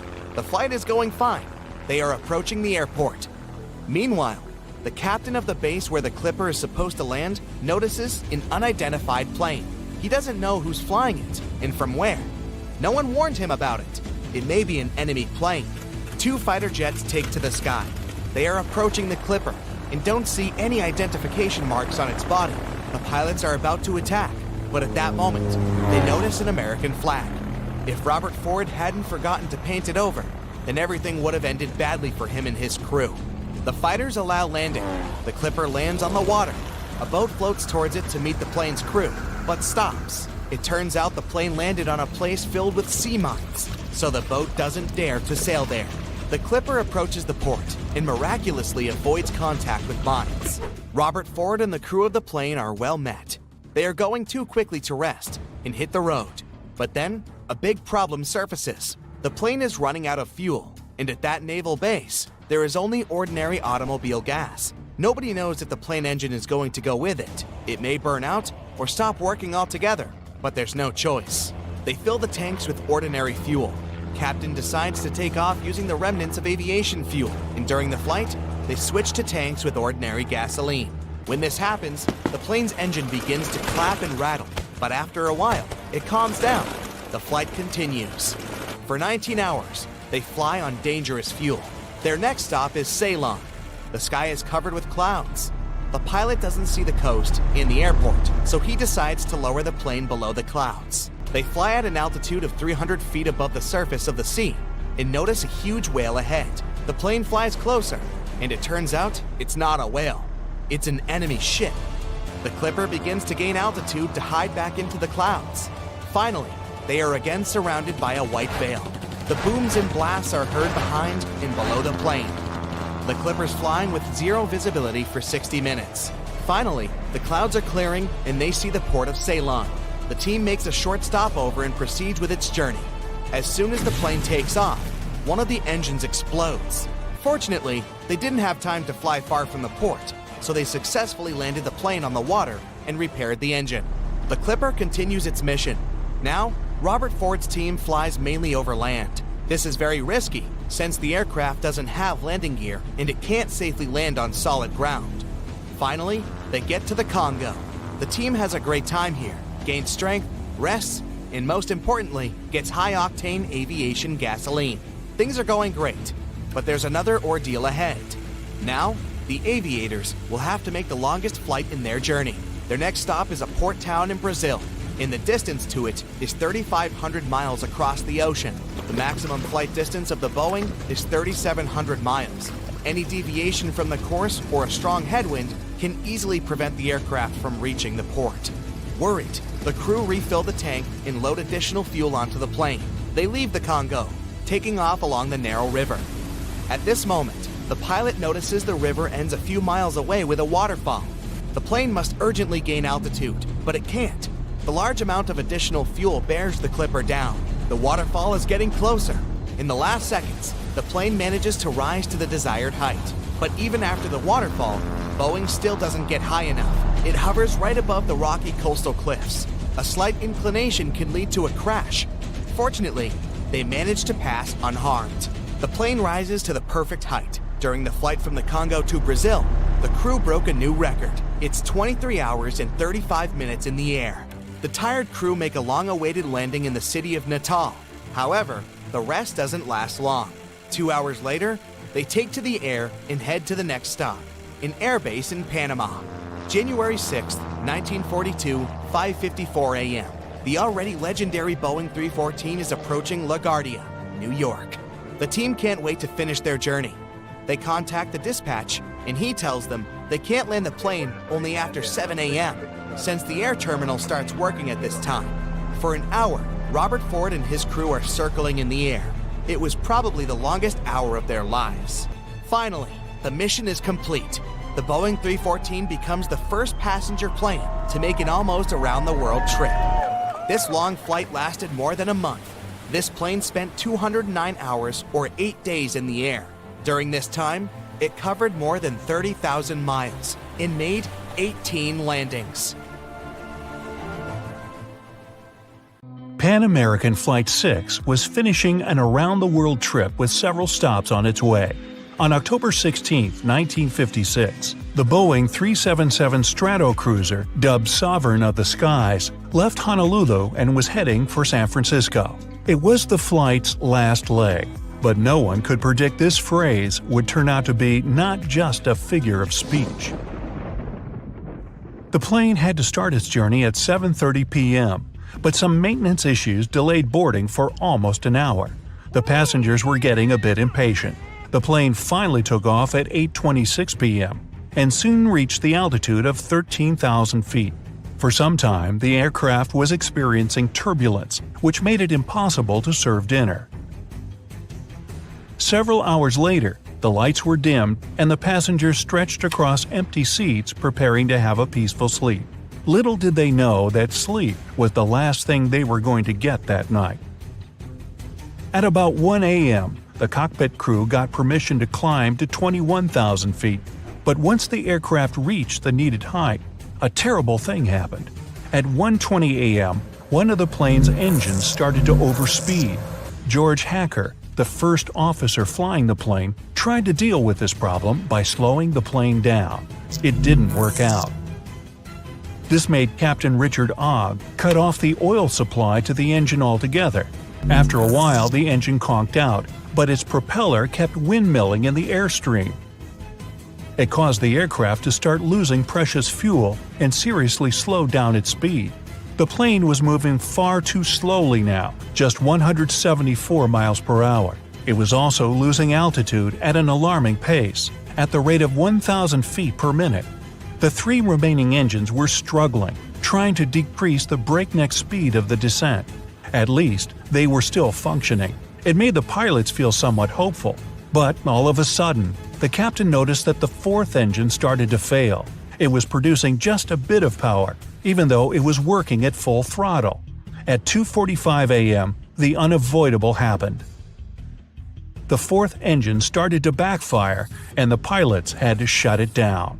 Now the plane had only two working engines and was moving more and more slowly.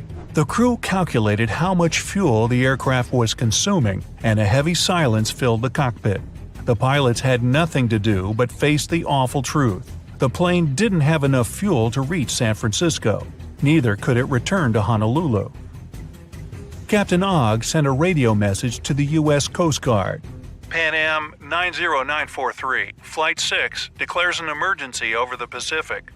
At that time, a Coast Guard cutter was always on patrol between Hawaii and the California coast. Such ships passed on radio messages to the nearest airplanes and provided them with weather information. They were usually placed near the points of no return. Those were the areas where a plane would have already burned so much fuel that it wouldn't have a chance to turn back if something went wrong. That night, the Coast Guard cutter was the 255-foot Pontchartrain, and William Earl was the commander. The plane headed toward the ship and leveled off at an altitude of 2,000 feet. Then it started to fly above the ship in 8-mile circles, waiting for daylight. It was crucial to see the surroundings because the pilots had to keep the aircraft's wings level with the ocean, and it would be impossible in the dark. During the day, it would also be easier to rescue all the passengers. The captain's decision to ditch the plane carrying 24 passengers and 7 crew members wasn't an easy or hurried one. He had to weigh numerous factors. Should I get rid of the fuel to make the plane lighter? Should I land now or wait until daylight and better visibility? But one thing was crystal clear. Having lost 2 engines, the plane was burning the fuel too fast. There was no other solution but to ditch into the ocean. As the Stratocruiser was circling the Coast Guard cutter, it managed to climb from 2,000 to 5,000 feet. It caused the plane to consume more fuel and become lighter, which was a good thing.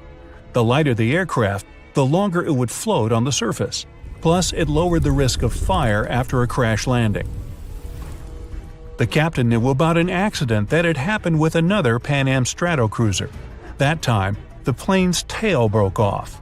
That's why Captain Ogg asked the passengers in the back to move toward the front part of the plane. Those who were sitting by the engines had to relocate too. Flight attendants removed all loose objects in the cabin and explained to the passengers what to expect.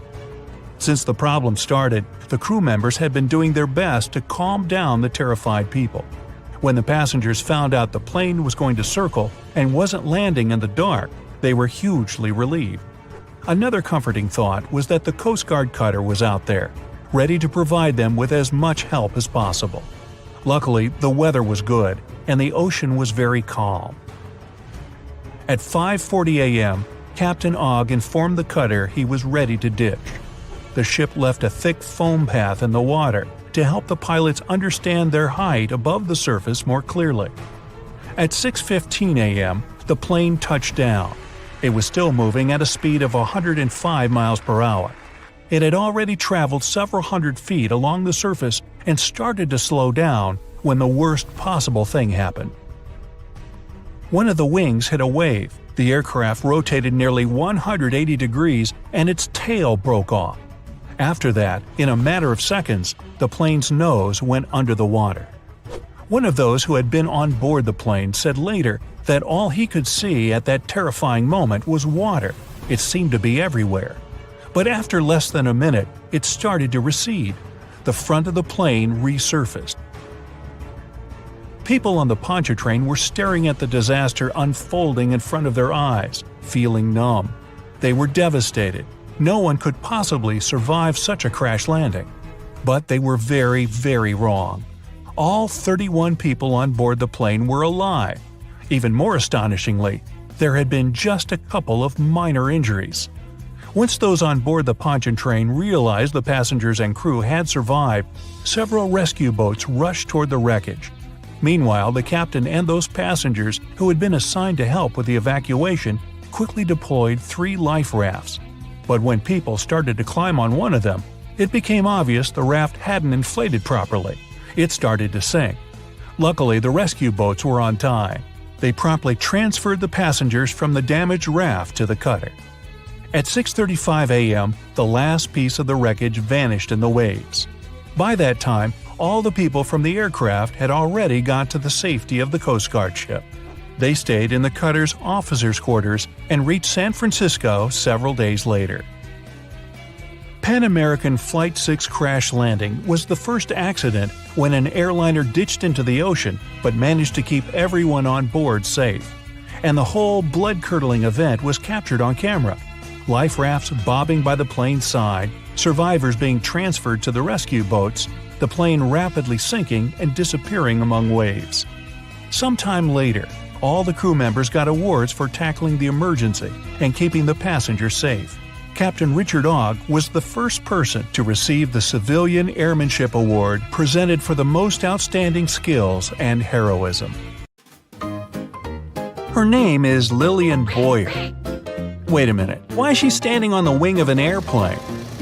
Well, from 1921, Lillian made a living doing completely crazy mid-air stunts on planes. She really knew how to put on a good show, and she became famous all over the United States.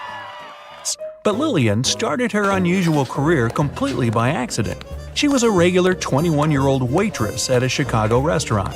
That changed when 2 pilots named Elmer Partridge and Johnny Metzger became frequent customers there. One day, they offered Lillian a ride in their old biplane, a Curtiss JN-4D Jenny. She agreed, and they headed over to the local airport. Soon, Lillian was in the air. It was the first flight of her life, and she was incredibly excited. Flying didn't scare her at all. In fact, with a strong wind blowing in her face and the noise of the engine ringing in her ears, Lillian realized that planes were her calling. 4 days later, Partridge asked her if she wanted to take another flight. This time, Lillian decided to do something bold.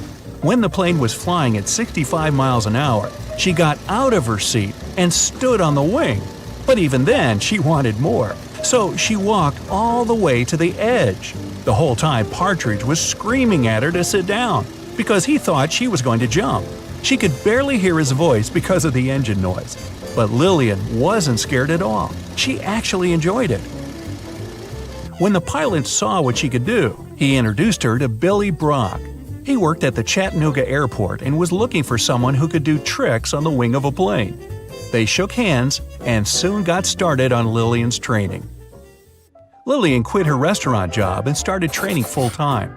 For 5 months, she practiced doing stunts in a barn at Chattanooga. She used a model plane which had soft mattresses placed underneath it for safety. She did gymnastics with an instructor, as well as running and other sports, and she changed her eating habits. Soon, she was ready for a real flight. And she proved she was the best. Lillian was the first female stunt person to perform tricks like hanging from a plane using one hand or hanging by her knees or ankles. Her bravery amazed people, and she quickly became very popular. She and Brock started doing air shows at various fairs and festivals, and she turned into a real star. When they came to town, the crowd always recognized them. There was always a car waiting for Lillian, and she had a lot of passionate fans. Lillian was the only woman at the time who could perform one very risky stunt. She would get out of the cockpit holding a thin wire, which had a mouthpiece at the end of it. She would do a few tricks on the edge of the wing and then hang under the plane holding on by only her teeth. The spectators couldn't see the wire from hundreds of feet below, so it looked both pretty shocking and amazing. The crowd would erupt into screams when Lillian performed this trick. Then Brock would lower a special ladder and she'd grab it and go back to her seat. But there were also accidents. These reminded Lillian and Brock that they were engaged in a very dangerous business and that they had to be as careful as possible. During one of their shows in 1924, they planned to do an unusual trick. Brock was going to do a loop while Lillian was standing on the biplane's top wings. The idea was for her to slip her feet into some straps, and the centrifugal force of the loop would help Lillian keep her balance. But during the actual trip, something went wrong and the strap broke. Lillian smashed really hard into the wing, but she still managed to climb back into her seat. She was injured, but she kept on doing her shows. When she was performing in Trenton, New Jersey, in October 1925, Lillian had another 3 accidents during some parachute jumps. On the first day of the show, the wind took her away from her landing spot and she fell onto the seat of a Ferris wheel. Some of the audience thought it was just another crazy stunt, but it was actually a very dangerous situation. Luckily, the Ferris wheel operator realized that Lillian was in trouble and stopped the ride. The second time, she couldn't control her chute and struck the roof of the grandstand. She hit it hard and got stuck there, and people had to look for a ladder to help Lillian down. On the third day of her show, Lillian's parachute almost landed on a tent, so she pulled on the shrouds as hard as she could to change direction. But this made the parachute turn inside out, and Lillian fell about 50 feet straight into the ground. She suffered a lot of injuries and had to be hospitalized, but she was treated very well. She was in the hospital for 2 months, and all of her bills were paid by an anonymous person. Lillian thought it was probably the president of the fair. He liked her. In fact, since she was a star, a lot of men admired her. But she didn't risk her life for money or fame. Lillian did all this for herself. Brock got almost all the money from their performances, and that was her decision. They usually perform for 2 or 3 days straight, or even a whole week. They were paid $1,000 to $1,200 for one performance, but Lillian only got $100.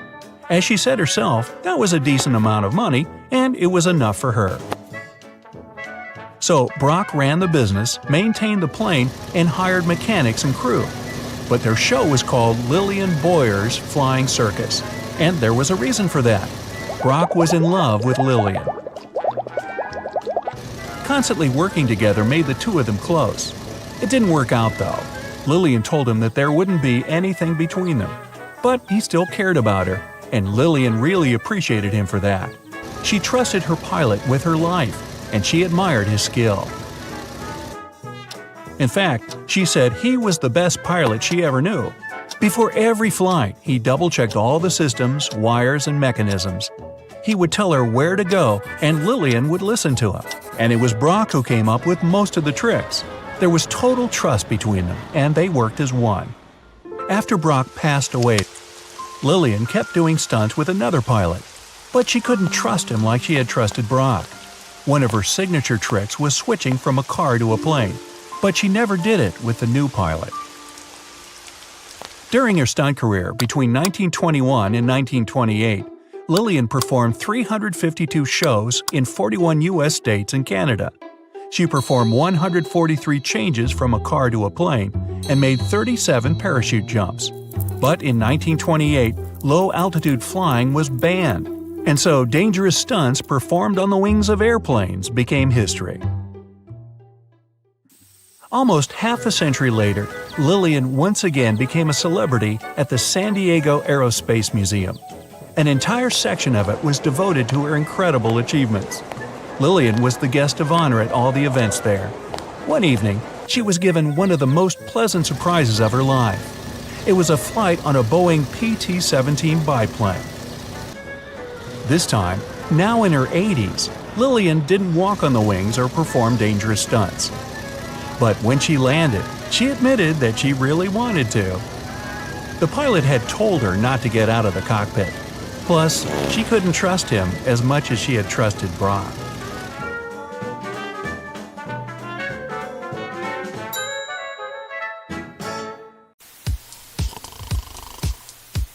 Have you ever watched an action-packed Hollywood film where an airplane gets a hole in its side and everyone starts freaking out? Stuff starts flying all over the place and people are barely staying in their seats. Well, in real life, a small hole in the plane's body isn't going to cause that much drama. However, I have an incredible story to tell you about a pilot who actually managed to land a plane with half of its roof missing. Can you believe it? Make sure your seatbelt is fastened because this one is going to be a wild ride. On April 28, 1988, a Boeing 737 owned by Aloha Airlines took off from Hilo International Airport en route to Honolulu. Before this flight, the plane had already flown 3 short trips from Honolulu to Hilo, Maui, and Kauai. Everything was chill that day, and the weather was nice and calm. It looked like smooth sailing all the way.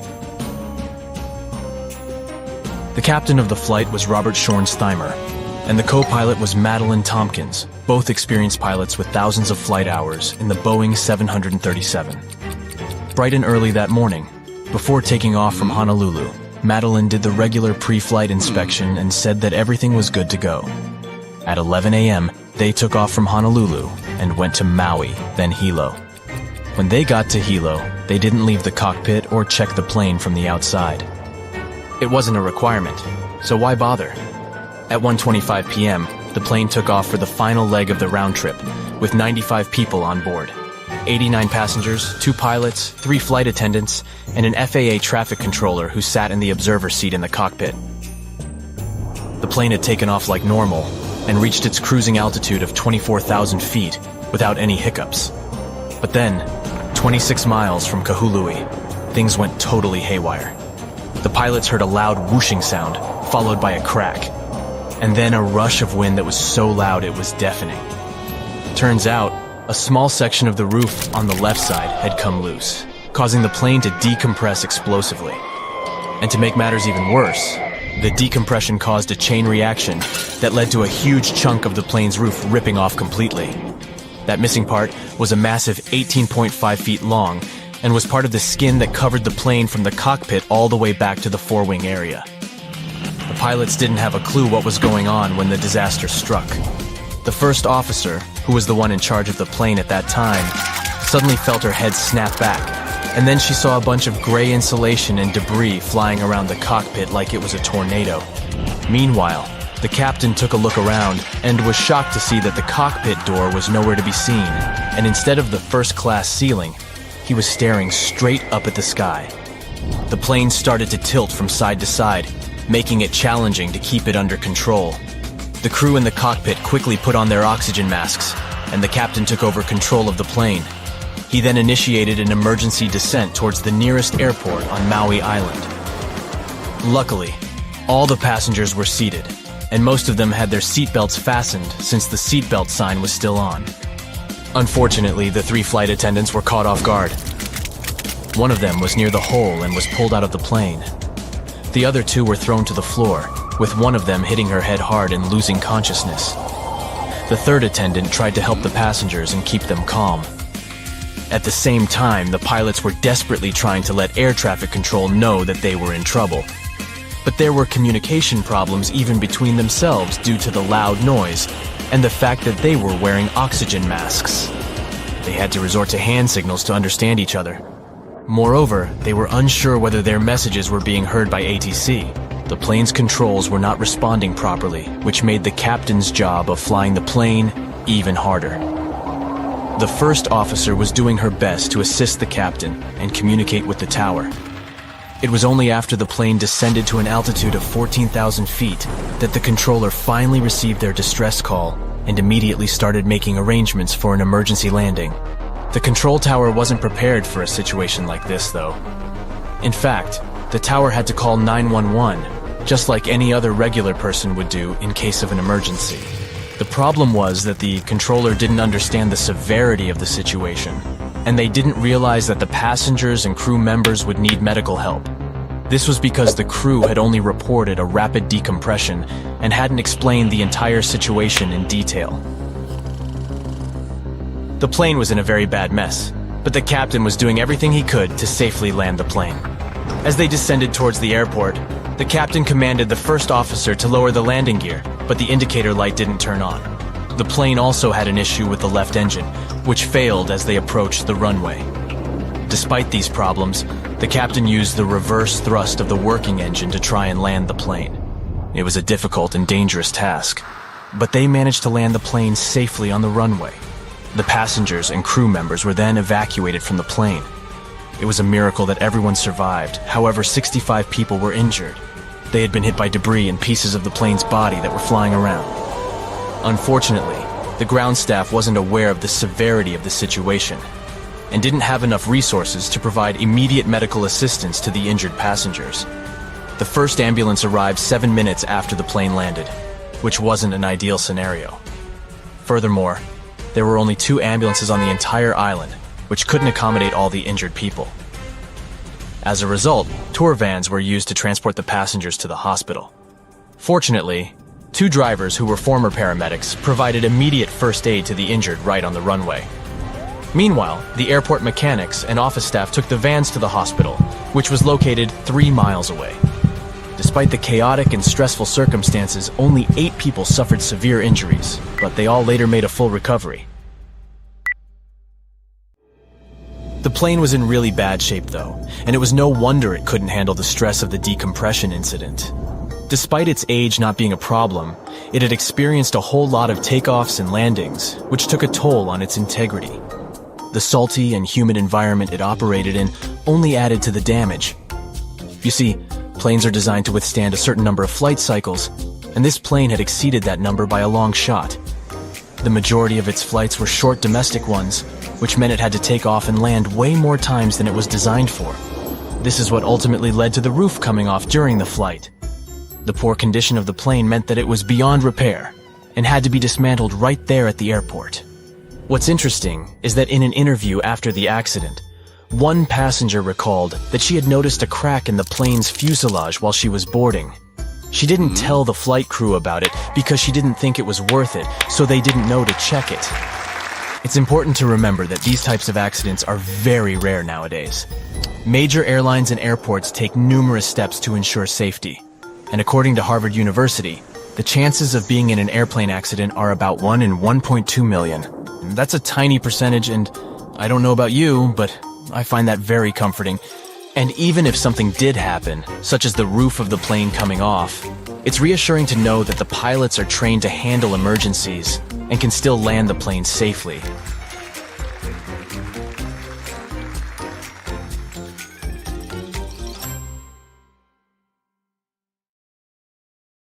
A lot of weird incidents have happened in the mysterious valley of Hudson ever since the 1950s. People even started comparing it to the infamous Bermuda Triangle. But are they really that similar? It all started when an airplane went missing here under circumstances no one can explain yet. They searched the location back and forth, but nothing appeared to have remained of the aircraft. And guess what? No one received any SOS messages from the team on board. And to top it off, the same year, a considerable number of tourists and local residents were lost here in the valley, never to be seen again. Speaking of the Bermuda Triangle, one can link its origin story to a series of mysterious disappearances of ships and aircraft, like the one that happened in 1945, when 5 planes and 14 people on board went missing in this location while doing routine training exercises. Even a thorough investigation didn't help to establish the cause of the incident. But that wasn't the end. Between 1945 and the mid-1980s, another 25 small planes went missing while going through the Bermuda Triangle, never to be seen again. And the search parties haven't recovered a single piece of these aircraft. The Bermuda Triangle isn't the only stretch of water that has claimed ships for good. In the Pacific Ocean, near Japan, there's a tricky portion of water that has earned the nickname the Devil's Sea. The best known out of all of these disappearances is that of a fishery patrol vessel that went missing in 1953. On board were 31 crew members and scientists who were looking to investigate a recently formed volcanic island. What happened to the ship and all the people on board? We'll never know, I guess, since they never found the ship or the crew members, and there was literally no trace of them left behind. Back in 1911, a standard train was scheduled to depart from a railway station in Rome, hoping to reach the city of Milan. Needless to say, none of the 106 passengers ever made it to the destination, and no one has ever seen them again. What happened to these people and to their train? Were they really lost forever? Some people seem to believe this isn't the case. As it was completing its journey, the train was supposed to pass through a long tunnel. It did enter it, but never came out the other end of the tunnel. Nothing was left of the train, and it seemed like it literally just vanished into thin air. Only 2 of the passengers were found, but they were quite unwell at the time, and their stories did not seem to make much sense. They spoke of a dense fog that they simply jumped out of because they got so scared. 15 years later, a story spread about a group of 104 Italian people that popped up in Mexico City, claiming they had arrived by train from Rome. If that's not weird enough, the story appears to have been reported back in 1845, 66 years before the train even departed in the first place. Of course, nobody at the time actually took these people seriously. But you can't help but wonder, did they actually time travel via the Roman tunnel, or is it just another urban myth? What do you think? The Lost Colony is the story of a strange phenomenon that happened back in the late 1500s. A group of people from England had moved into a colony on Roanoke Island off the coast of present-day North Carolina. But they soon realized they didn't have enough supplies. To fix this, the colony's governor decided to head back to England to get some. He didn't manage to come back for another 3 years. When he finally did, he was astonished at what was left behind. Nothing. The entire population of the colony was gone. The only reminder of what had been there was a single word carved into a tree. To this day, nobody knows what might have happened to these people or what the carved word means. A lighthouse without an operator? You might think that can't possibly be true, but hear me out. Located in the northwestern part of Scotland are the Flannan Isles. There's nothing fancy about them since they're nothing more than a bunch of rocks and grass.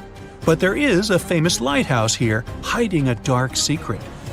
In 1900, all 3 of the lighthouse's keepers mysteriously disappeared, never to be seen again. Ever since, the islands have been completely abandoned. The lighthouse became one of those with an automated system in the 1970s. No list of places where things go missing could be complete without this mysterious forest located in Transylvania, a region in Romania. And no, it has nothing to do with the famous Count Dracula, if that's what you're thinking. It's called the Hoya Forest, and it's a place that has seen quite its share of unusual phenomena. Not only do people go missing here, but others have experienced all sorts of weird noises, from female voices to whispers. Some people claim to have time traveled between the spooky trees of the Hoya Forest. They say they had literally skipped a few hours before they went back. The Yellowhead Highway is a stretch of road located in British Columbia, Canada. One section of the road has received a lot of attention throughout the years, starting with the 1960s because of some mysterious disappearances. These events have earned it the nickname Highway of Tears. There is no reasonable explanation as to why people keep going missing here. What is more striking is that most of these people were young women. This triangular area that stretches above the desert and the Sierra Nevada mountains in the state of Nevada received quite a bit of attention because of a disappearance that happened back in 2007. A record-setting sailor, aviator, and adventurer named Steve Fawcett flew here in a small plane and then disappeared. They searched for Fawcett intensively for months, but didn't find any traces of him or the aircraft. 1 year later, the mystery of Fawcett's fate was finally solved when a hiker came across his ID cards, and later a search party found the plane's wreckage. It's one of the most visited natural resorts in the world, but Yosemite National Park carries some dark secrets of its own. Despite its beauty and abundance of wildlife, A total of 45 people went missing right here in this location. No one knows what happened to them. Hey, maybe we should ask the local bears. They might know something. There are even stories of people that disappeared from one region of the park only to pop up in a completely different location. This hasn't stopped over 3 million people that visit the park each year from wandering around this location, though. Whenever a ship happens to sink, you'd expect to at least find pieces of it on the bottom of the sea, right? Well, not if you're traveling through Lake Superior. It's located along the border of the United States and Canada, and became famous because of the great number of ships that went missing here. It may have something to do with the stormy winds, of course, but that doesn't explain why some ships simply vanish altogether, without a single piece of them ever to be found, not even at the bottom of the lake. It does gather a lot of tourists each year, though. They come here to scuba dive and see the remains of some of the ships that still lie here. The bottom of this lake even contains what's left of the notorious SS Edmund Fitzgerald. Back when it departed on June 7, 1958, it was the largest ship on North America's Great Lakes and, to this day, remains the largest ship ever to have sunk in the area. Similar to other events, the exact cause of the shipwreck remains a mystery.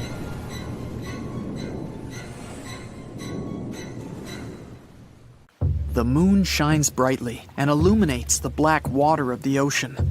Thick fog descends on it in ominous silence. Then, it's suddenly broken by the creaking of wooden boards, followed by a rippling of the waves. Through the fog, you see the outline of an old, large ship. Its hull is rusty, and a strange cold is coming from it. But the most unsettling thing is that there's no one on the deck. The ship sails without a crew. No, this isn't a mythical Flying Dutchman, but a very real ghost ship. September 2nd, 2019. The British Royal Navy's ice patrol ship, called the HMS Protector, sails through the calm waters of the Atlantic Ocean. The time is 11 p.m. Some of the ship's crew are on deck, while others are sleeping in their cabins. The captain steers the ship and looks straight at the horizon. The sky is lit up by an orange twilight, and clouds float in the distance. Suddenly, against this beautiful landscape, one of the sailors notices the black silhouette of an unknown ship. The captain slows down and steers the ship a little closer to the mysterious vessel. This is an old cargo ship, 250 feet long. Attempts to contact the crew members lead to nothing. It seems the unknown boat is floating in the ocean by itself. There's no one on board, at least, no one alive. The deck of the ship creaks from rocking on the waves. The sun sinks below the horizon, and it gets dark. The ship looks terrifying. British sailors don't dare to climb on that strange deck. They take a photo, post it on the internet, and sail away. Many people on the internet will assume the sailors met a real ghost ship. 5 months later, we're in the village of Ballycotton in County Cork, Ireland. A local leaves the house early in the morning to go for a daily run. Music in his headphones, fresh cool air, and a scenic route are ideal conditions for a good workout. The jogger runs along the road on the coast of the Celtic Sea. There was a strong storm last night, and now the sea looks calm. The man runs along the top of a low cliff and notices a huge vessel. An old rusty cargo ship 250 feet long lies on the beach, right among the rocks. No people on board. It seems the ship has been here for ages, but the local is sure this vessel wasn't here yesterday. A little later, it turns out this is the same ship that the sailors from the HMS Protector saw 5 months ago, thousands of miles from this place. The cargo ship, called the Alta, was built in 1976. Nobody knows who used it all this time and for what purposes. It's only known that in 2017, the ship was purchased by a new owner and marked with the flag of Tanzania. It's important to say that almost all cargo ships are equipped with AIS, Automatic Identification System, which is needed to track ship movements in the ocean. Since 2015, something strange started happening with the Alta's AIS. The ship disappeared from the satellites, then reappeared again. Over the past few years, this ship had changed several names and flags. It's not surprising that its AIS shut off and turned on numerous times. It's said that some of those who disable AIS on their ships do so to hide outlaw activities. The ship's captain, whoever it was, clearly didn't want to show the Alta's movements. As AIS showed in 2017, the ship had sailed near Greek port cities. The Alta made 12 stops in 3 such cities in different parts of Greece. Then, the AIS signal disappeared, and 10 months later, the Alta reappeared near the northern coast of Africa, 1,200 miles from Greece. In September of 2018, the ship was sailing about 1,400 miles southeast of Bermuda, and at that time, the crew members started having problems. There were 10 people on board the Alta. On September 19th, the ship's engine failed right in the middle of the Atlantic Ocean. The nearest shore was very far away. The ship began to drift. As days passed, the crew couldn't fix the vessel. Food supplies were running low. The crew started to panic and tried to contact someone. The situation got worse as a strong hurricane was approaching the place where the ship broke down. Crew members contacted the U.S. Coast Guard. On October 2nd, a helicopter headed towards the ship. Food and water were unloaded on the Alta. This was enough for the crew to bide their time for several days. About a week later, a rescue boat sailed about 1,500 miles to reach the Alta and help the stranded sailors. Shortly before the start of the hurricane, American rescuers succeeded. The entire crew of the wrecked ship was taken to Puerto Rico. The Alta remained drifting in the ocean. After a while, another ship arrived to tow it to the coast of Guyana. Then, something went wrong again. The ship was hijacked. Who did it and why remains a mystery to this day. But then, for some unknown reason, the thieves decided to abandon the ship and left it to drift in the ocean. For almost a year, the ship's location couldn't be tracked. Then, in September 2019, the vessel was found by the British Royal Navy. How the Alta was able to cover the distance across the Atlantic and wash up on the coast of Ireland is unknown. An investigation has been launched in Ireland.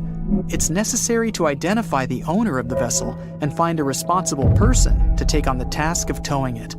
But no one has since been found. Once, an unknown person called the Irish authorities and introduced themselves as the owner of the ship, but didn't provide any evidence. Several barrels of oil were found on board the Alta. To dismantle the ship, the Irish authorities will need to spend about 10 million euros. Local residents are annoyed by the wreck too. Corroding metal is bad for the environment, and kids have already snuck on board and posted a video on the internet from inside the abandoned ship. The further fate of the Alta remains unresolved. It's still lying there. That ship sailed in the ocean for just 2 years. Now imagine if some other managed to drift for 38. In all that time, no one could catch this ship, and people still seek it. That vessel is called the SS Beimo. It was a merchant ship owned by a Canadian trading company. In 1931, the ship got stuck in ice off the coast of Alaska. A strong snowstorm began. The team waited a week for it to end, but the storm only intensified. One day, the weather improved a bit, and part of the team was evacuated to the nearest city. Another part of the crew, with the captain, set up camp near the ship. The storm started again and didn't stop for a long time. The blizzard was so heavy that the ship's captain couldn't see beyond his arm's reach. Finally, when the storm was over, the captain saw that the ship simply vanished. He decided the Beimo sank during the storm. A week later, the ship was found, drifting near the place where it was lost. The hull of the ship was damaged so badly that it was unsafe to sail on it. The captain decided to abandon the ship. However, it didn't sink. For the next 38 years, it was drifting at various points along the Alaskan coast. Several times, people climbed on the ship, including native Alaskan residents and a group of researchers. Attempts to save the vessel from the sea ended in failure. The salvage operations were hampered by drifting ice and bad weather. The last time it was seen was in 1969. The ship was frozen and blocked by the ice. In 2006, the government created a special project to find the Beimo. However, in all these years, the ship still hasn't been found. Its fate is unknown. It's likely that the ship has finally found peace and is now lying on the seabed of the Chukchi Sea. You've probably seen Hollywood movies where somehow a small hole opens up in the side of a plane and then immediately it's utter chaos. Food trays and bags flying, seatbelts barely holding passengers in place. Luckily, in reality, small damage to the fuselage won't cause such dramatic consequences. But would you believe me if I told you there was a pilot that managed to land a plane with half the roof torn completely off? Buckle up. At 1:25 p.m. on April 28, 1988, a 19-year-old Boeing 737 that belonged to Aloha Airlines left Hilo International Airport and headed for Honolulu. The plane was named after Queen Liliuokalani, who was the last sovereign monarch of the Kingdom of Hawaii. On that day, the aircraft already had 3 short flights from Honolulu to Hilo, Maui, and Kauai. Apologies to the people of Hawaii for any mispronounced names. Anyway, all the trips were regular and uneventful. The weather was calm, and it seemed like nothing could go wrong. The captain was experienced pilot Robert Schornsteimer, 44 years old, who had 6,700 flight hours in the Boeing 737. The first officer was Madeline Tompkins, 36 years old, who had flown more than 3,500 hours in the very same Boeing model. Early in the morning, still in Honolulu, the first officer had conducted the regular pre-flight inspection and announced that the plane was ready for the flight. At 11 a.m., the plane left Honolulu and headed for Maui and then to Hilo. When the plane arrived at the destination, the pilots didn't leave the cockpit or inspect the aircraft from the outside. After all, it wasn't a requirement, so they didn't have to. Following schedule, the plane started the last leg on the routine round trip at 1:25 p.m. There were 95 people on board the aircraft, 89 passengers, 2 pilots, 3 flight attendants, and an FAA traffic controller who stayed in the observer seat in the cockpit. After a normal takeoff and ascent, the plane got to the usual cruising altitude of 24,000 feet, and then, at about 1:48 p.m., 26 miles away from Kaului, the unexpected happened. Those who were in the cockpit heard a loud whooshing sound and then a crack, followed by the deafening sound of wind seconds later. Apparently, a small part of the roof on the left side tore loose, which led to the explosive decompression of the plane. But the worst thing was that the decompression caused a ripple effect, which led to a huge section of the airplane's roof to tear off completely. The length of the missing part was 18.5 feet long. It was all part of the aircraft's skin that covered the plane from the cockpit back to the forewing area. At first, the pilots didn't realize what had happened. The first officer, who was in control of the aircraft at that moment, felt her head jerk backward, and she noticed debris and gray pieces of insulation flying chaotically around the cockpit. When the captain turned his head, he saw that the cockpit door had disappeared, and instead of the first-class ceiling, he was staring at a clear blue sky. The plane started to roll from side to side, and it was becoming increasingly harder to control. Everybody who was in the cockpit immediately put on their oxygen masks, and the captain took over the aircraft. He prodded the speed brakes into action and began an emergency descent towards the nearest airport, which was on Maui Island. Luckily, all the passengers were in their seats at the moment when the accident happened, and since the seatbelt sight was still on, everyone had their seatbelts fastened. However, all 3 flight attendants were standing along the aircraft aisle. The one who was the closest to the front of the plane was swept out through the hole in the roof. The other 2 were thrown to the floor by a forceful jerk. But while one of them hit her head really hard and lost consciousness, the other one started to crawl along the aisle in an attempt to help passengers and calm them down. At that same time, the pilots were trying to contact air traffic control and signal an emergency. To make matters worse, they couldn't hear each other and had to use gestures to communicate. They also didn't know whether the radio worked and whether they had managed to deliver their message. The flight controls were sluggish and loose, and the captain was struggling to control the plane. The first officer, right by his side, dealing with communication and assisting the captain. It turned out that the controller hadn't been receiving the crew's messages until the aircraft descended to the altitude of 14,000 feet. Only then did the signal get through, and Maui Tower started urgent preparations for an emergency landing. The problem was that at that time, in case of an emergency, the airport control tower had to dial 911 just like anyone else. On top of that, the controller didn't catch that the passengers and crew members would need medical help. After all, the crew only announced that they had experienced a rapid decompression, so the controller wasn't aware of the entire gravity of the situation. In the meantime, the plane had already dropped to a height of 10,000 feet above sea level. The captain removed his oxygen mask and withdrew the speed brakes. The plane was steadily descending toward runway 2 of Aloha Airport. Following the captain's command, the first officer lowered the landing gear, but the indicator light didn't come on. That could mean that either they had a bad light, or they had serious problems with the nose gear. But that wasn't the only problem.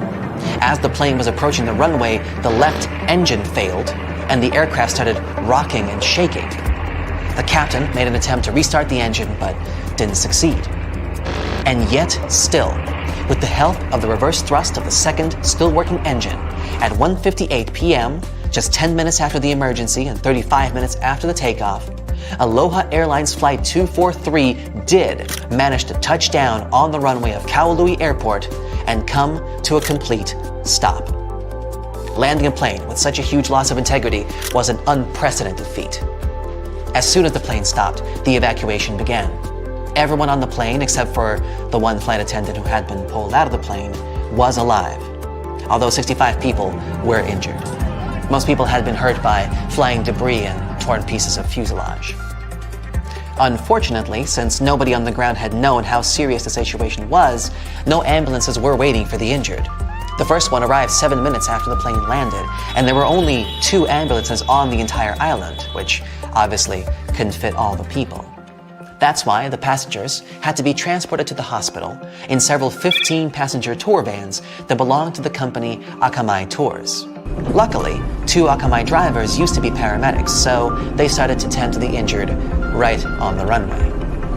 Meanwhile, airport mechanics, as well as office staff, drove the vans to the hospital, which was 3 miles away. Luckily, there were only 8 serious injuries, from which all of these passengers later recovered. As for the plane, it was damaged beyond repair and later dismantled right at the airport. The missing part of the roof disappeared and was never seen again. But what could cause such a terrible accident? The problem wasn't the age of the aircraft. 19 years isn't that old for a commercial plane, and it hadn't accumulated too many flight hours before the accident happened. But the 35,500 flight hours the plane had traveled included 89,680 takeoffs and landings, which are also called flight cycles. The reason for such a huge number was that the plane performed mostly short domestic flights between the islands. And this number exceeded the number of flight cycles the plane was designed for twice over. Besides, the plane traveled in a salty and humid environment, which also added to the wear and tear. Interestingly, during one interview that followed the accident, passenger Gail Yamamoto remembered that she had spotted a crack in the fuselage when she was boarding. Unfortunately, she was the only one who had seen the damage, and the woman hadn't thought that the crack was important enough to inform the crew. It's important to stress that these kinds of accidents are extremely rare these days. According to Harvard University, given all the steps and measures major airlines and airports take to ensure safety, the odds of you being in an airplane accident is roughly 1 in 1.2 million. That's a 0.0000083% chance. I don't know about you, but I like those odds. And even if something were to happen, like, for example, half the roof falling off, it's a great comfort to know that your trained pilots can still land the plane relatively safely. There are so many ways to make airplanes safer. For example, they could have ejector seats so that every passenger could be rescued. In reality though, it's way more difficult than it sounds. If there were ejector seats, your trip would be very different. Everyone would have to be strapped into a seat with a harness to make sure they wouldn't fall out of it. Then you would have to wear an oxygen mask all throughout the flight. An emergency can occur at any time. Then, ejection in itself is a big pressure on your body. Even fighter pilots who are physically prepared can still suffer severe injuries. For an average person, this process wouldn't be safe. So, however cool it sounds, ejection seats aren't very practical and are actually quite dangerous. Okay, well, at least they could have a parachute for each passenger. But this wouldn't be very useful either. Parachutes only sound like they can save many lives. First, having them isn't efficient. They're very costly and heavy. So a plane would need to burn more fuel while flying if there were parachutes on board. It would all be worth it though if parachutes could make an actual difference to the safety of people, but they can't. Commercial planes aren't designed in a way that would make it safe to jump out of them, especially with a couple hundred people on board. Next, passengers aren't trained to use them. Imagine there's an emergency. The plane is falling, and 200 people are trying to deal with a parachute for the first time in their lives. It would be an absolute mess. Lastly, it's not safe to jump from the high altitudes planes fly at. So, oxygen masks, life vests, and boats are the best life-saving equipment, and every plane has those. You know those huge engines that they have under the wings? Yeah, look at them. They don't look safe at all. Birds can get pulled in, and it actually happens. They could at least put a grate in front of the rotating parts to prevent birds from getting in there. Turns out those engines pull inside huge amounts of air, and this is crucial for them to work properly. The more air gets swallowed, the more air gets compressed, mixed with fuel, and burned. And then, more of it gets pushed out from the other side, keeping the plane going. A cover at the front would be a barrier, significantly reducing the air inflow that is crucial for the proper work of the engines. And this would endanger the passengers. But hey, don't be too upset. Birds fly way lower than planes do, so they're only in danger for a few minutes at the beginning of the flight while the plane is climbing altitude, and at the very end when the plane is landing. So very few of them ever get pulled in, and if they do, it's never a threat to the engines or passenger safety. Planes also don't change up the gears like cars do, so technically they can't go backwards. The reason for this is that planes don't need to go backward. They can just turn around and move in the opposite direction, but face first. The only time when they need to move backward is when they have to get to the gate. And for those times, there's help. Pushback tractors. Those are small vehicles that can connect to airplanes and move them in the required direction. Watch out for those next time you fly. But technically speaking, planes can go backward if the engines start pushing the air forward instead of backward. But this is very dangerous for everyone around. One of the very few cases when they do it is during landing, to help slow the airplane down. There are cameras on the outside that let pilots navigate taxiways better. They come in especially handy during tricky maneuvering. But do you know there are also cameras in airplane cabins? You can relax, there are no cameras in the lavatories. But yes, they are there in the cabin, and for security reasons only. Flight attendants monitor them to see what's not visible from their own seats. Of course, flight attendants can check everything just by walking down the cabin, and that's exactly what they do most of the time. So, cameras are mostly used during takeoff and landing, when everyone, including flight attendants, is supposed to sit down, as those are the most dangerous stages of a flight. Notice that it's exactly during these stages that the rules are particularly strict. All electronic devices should be turned off or put on airplane mode, and big electronic devices should be stored away. Window blinds should be raised and tables folded. Seats should be put in the upright position. You need to have your seatbelt fastened, and so on.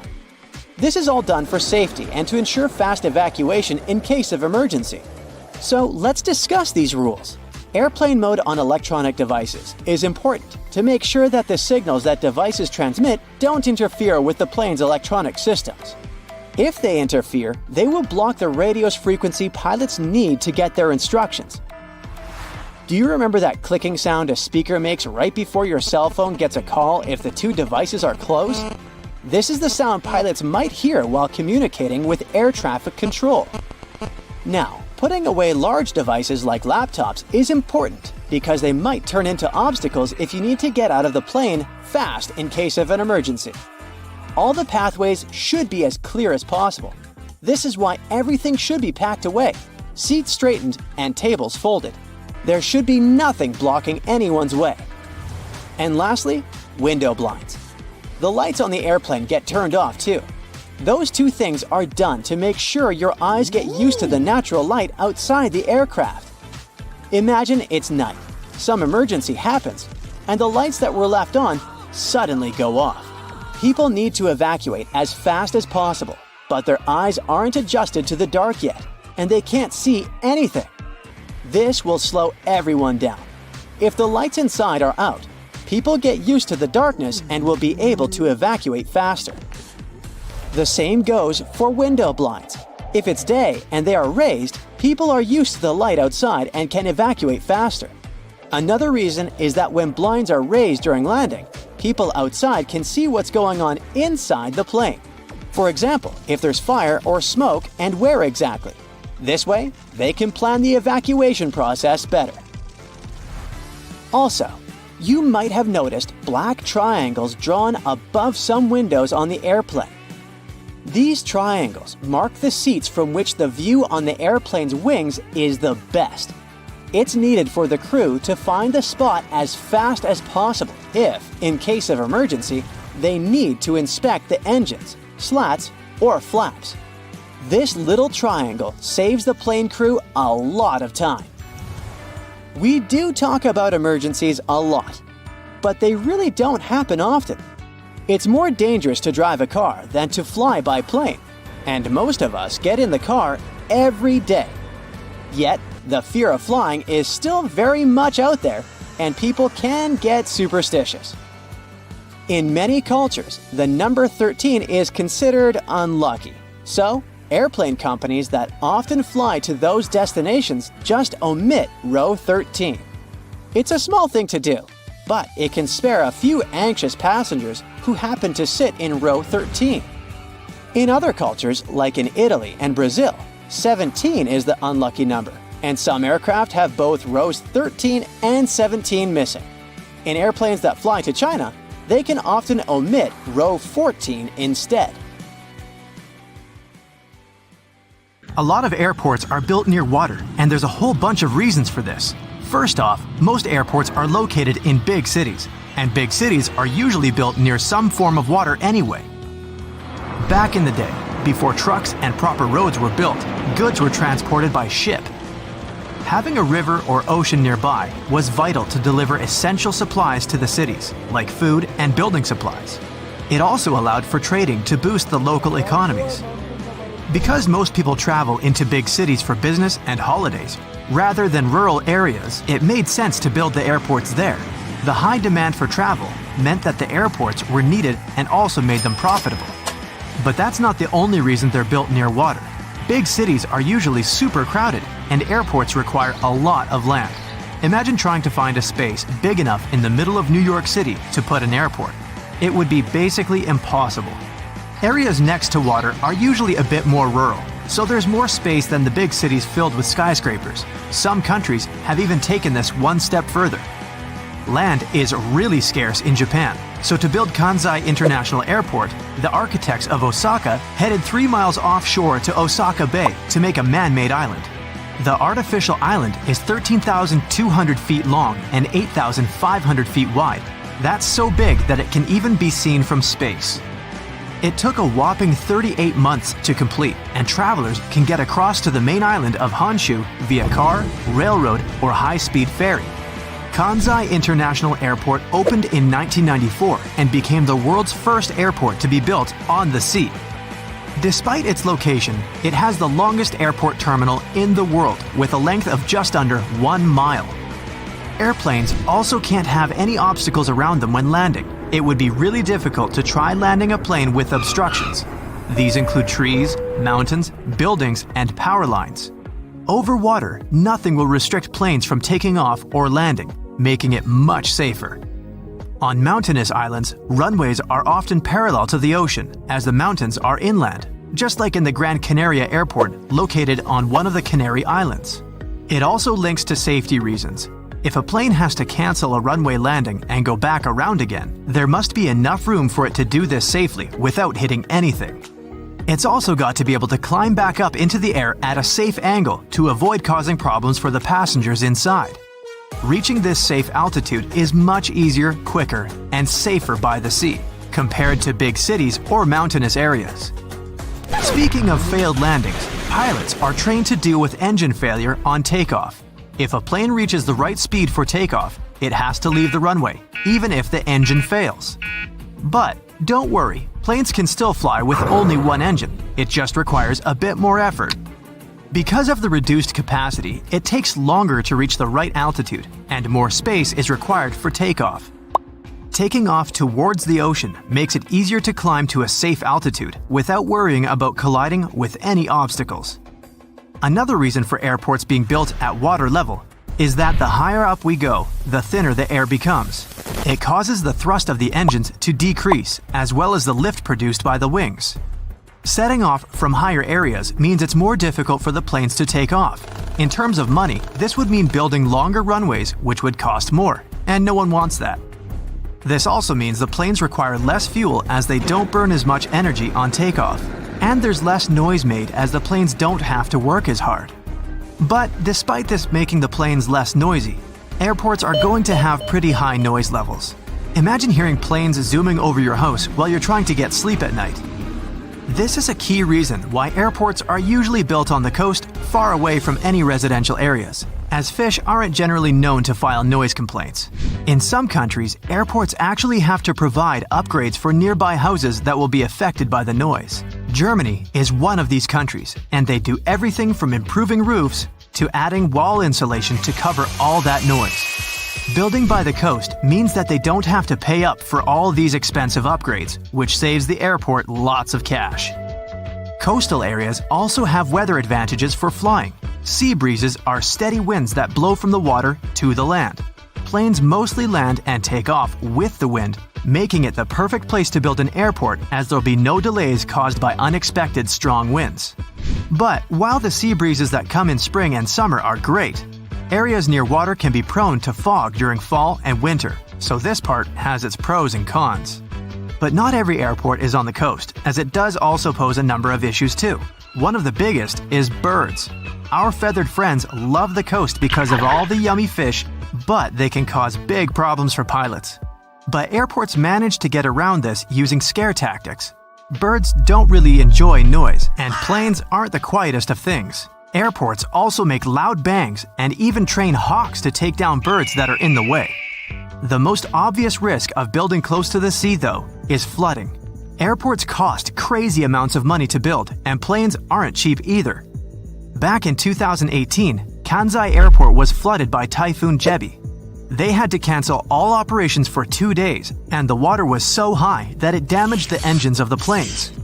While coastal airports put measures in place to protect against flooding, it's pretty difficult to save everything from a typhoon. With rising sea levels and an increase in extreme weather, these floodings are also looking more and more likely to happen.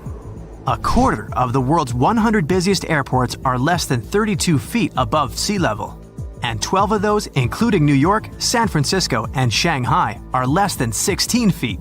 Yikes! All that water poses another problem. If planes overshoot the runway, they have nowhere to go. Overshooting is basically when the pilot underestimates the length of the runway and doesn't reach takeoff speed in time. There are usually extra bits of concrete or grass that the plane can run onto when the airports are on land. There'd be a bit of damage to the plane in this case, but nothing major. But with coastal airports, the plane might go straight into the water.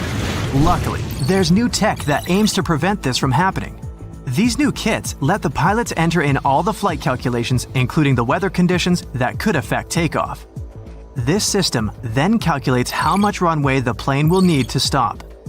Many airports also have added soft concrete to the end of runways to avoid a watery disaster. When the plane glides onto this soft concrete, they get stuck, and it stops them traveling too far. There are also financial issues with building airports next to the water. Land rent next to the coast or lakes is usually higher than the mainland due to the demand. Like 40% of the US population lives on the coast, despite coastal areas only making up around 10% of America's total landmass. Airports require flat land to be built on, but this isn't always easy to find, and coastal land can pose particular problems due to sand conditions on marshland. But this doesn't mean it's not possible. One of the world's most famous airports, New York's JFK, was built on marshland. The land was a lot cheaper than usual, and marshland can't really be used for a lot. Of course, it can cost a lot of money to make the ground suitable to carry heavy loads, but this was all sorted. Finding such a big area close to one of the world's most famous cities was a very rare find, even if it was marshland. The Himalayas have some of the highest peaks in the world, including Mount Everest. But it's no surprise airplanes find it difficult to navigate the area. But why are commercial airplanes actually banned from flying there? For starters, these mountains have an average height of more than 20,000 feet. Mount Everest, the highest mountain in the entire world, stands at 29,037 feet high above sea level. The area is rough, filled with snow, and has almost no flat surfaces. In case of sudden cabin depressurization, it would be really difficult to perform an emergency landing, since there's literally no flat area there. More so, the low oxygen environment at such an altitude means there's likely to be a lot of turbulence. Not only is it really unpleasant for passengers, but random air movements and high wind velocity means that it's really difficult to maneuver the airplane. This area is also quite low populated, so there's not much there in terms of radar systems. And radar is crucial for aviation safety. Without radars, pilots would be unable to communicate with the ground to figure out flight conditions. It can also get so cold up there that jet fuel might completely freeze. Sure, the fuels used in airplanes usually freeze at around -50 degrees Fahrenheit, but it may be possible above Everest. The lowest temperature was recorded there back in December 2004, when thermometers showed a staggering -44 degrees Fahrenheit. So, no wonder pilots don't want to ever take that risk, especially on a commercial flight. Among the few airports located in the Himalayas, there's one considered to be the most challenging to land in the world. Only 8 pilots on the planet are certified to do it. It's called Paro International Airport, and it's located in Bhutan, a landlocked country in the eastern Himalayas. First, landing there is so dangerous because you're literally flying through some of the world's tallest mountain peaks. Not to mention that those 8 pilots also have to consider strong winds. Despite the challenges, they do manage to safely land over 30,000 people each year. Moving further, there's no radar there to guide the pilots, so they need to maneuver the aircraft entirely in manual mode. The pilots need to track their movements based on specific visual landmark checkpoints as they approach the runway. Moreover, flights are only allowed there during daylight hours and under good visibility. These pilots also need to watch out for utility poles and roofs on the hillsides too. It means they often squeeze their planes between mountain peaks at 45-degree angles before dropping quickly onto the runway. No wonder only 2 airlines fly to Paro International Airport. Apart from these commercial pilots, there are specially trained helicopter rescue pilots who spend most of their career at 20,000 feet in the sky. Most of the time, they partner with equally experienced climbers who train by crossing the Khumbu Icefall. It's dubbed the most dangerous square mile on the planet. Made up of ice pillars as tall as a 6-story building, this huge stretch of the glacier on Everest's western side is filled with bottomless ice holes. It takes between 4 to 12 hours to get from one edge of the icefall to the other, depending on the experience of the climber. You may think it's a pretty serene location since you're literally only surrounded by ice and snow, but these local professionals claim otherwise. One Everest veteran said that the noise was actually the worst part of the job. The mountain produces awful squeaking sounds and sometimes even sighs. It often makes people feel like it's talking to them, warning them about the treacherous environment. Mount Everest isn't the only no-fly zone in the world. Surprisingly, Disney parks are also part of this exclusive club. So you won't ever be able to look out of your plane window and see the beauty of fairy tale castles from up above. In recent years, a lot of crowded tourist attractions, including Disney parks, have increased their security measures to make sure their visitors are as safe as possible. As such, no aircraft is allowed to fly within 3,000 feet of Disneyland in California or Walt Disney World in Florida. It was initially a temporary ban, but this rule became permanent back in 2003. Some other places don't have planes flying over them because of their historical importance, like Machu Picchu, located in the Peruvian Andes Mountains. There's also a large number of rare wildlife species and plants that grow exclusively in this area. It's crucial that they're protected as well as possible. What does it have to do with planes not flying over that area? Firstly, it reduces the volume of harmful chemicals in the area. Secondly, if a plane ever needed to perform an emergency landing in this location, it'd cause irreversible damage to buildings and wildlife. Surprisingly, planes can fly over the Greek Parthenon in Athens, but with one condition: not to get closer than 5,000 feet above it. This way, the historical building is kept a bit more protected from any emergency landings, since there are specially designated areas around it. You won't be able to see the Taj Mahal from above either, since it's one of the most important, oldest, and most beautiful pieces of architecture in the world. It also needs added security features. This building dates back to the 1600s. UNESCO announced it a World Heritage Site in 1983. The Indian authorities set up a no-fly zone above it in 2006. They did it to safeguard not only the building itself, but also the crowds of tourists that come there each year, 7 to 8 million people. Buckingham Palace is well known for being the residence of British monarchs. So, for the Queen's security, a no-fly zone was set up here too. Planes aren't allowed to fly over Windsor Castle either, to make sure the royal family is equally protected. Other important British buildings with no-fly zones include Number 10 Downing Street, the British Prime Minister's official residence and office, and the Houses of Parliament. George Washington's home in Mount Vernon, Virginia, can only have planes flying above it at more than 1,500 feet. The historical wooden mansion was built for President George Washington between 1758 and 1778. Unfortunately, the building has seen a lot of damage over the years. So, in an effort to preserve it better, authorities decided to prohibit vibrations produced by flying aircraft. That's why another no-fly zone was established there. It covers the airspace above this National Historic Landmark. That's probably the reason why you'll rarely see pictures of this house from above. Since it's the residence of the US President, it's not allowed to fly over Washington, D.C. It's also the home of Congress and other establishments. So, the authorities set a special flight rules area, stretching for 30 miles around Ronald Reagan International Airport. This means that it's one of the airports with the most precise takeoffs and landings. Pilots have to carefully tackle no-fly zones, which sometimes results in uncomfortable takeoffs for passengers.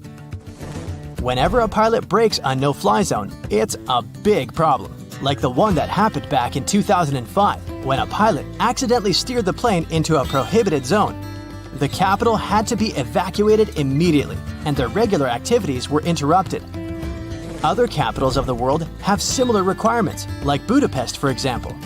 In the capital city of Hungary, planes aren't allowed to fly over the ancient inner city of Pest and the Buda Hills. Almost all air traffic is generally prohibited above Paris too, with some exceptions. Aircraft flying no lower than 6,500 feet.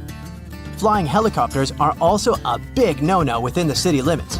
Only certain choppers undertaking precise missions can get special authorization. Generally, passenger planes aren't allowed near the island of Manhattan either, partly because of the really tall buildings there and the added risk of collision, but mostly because all three major New York airports, John F. Kennedy International Airport, Newark Liberty International Airport, and LaGuardia Airport are very close to each other, so the air traffic in the area has to be really well thought out to make sure the planes don't cross paths.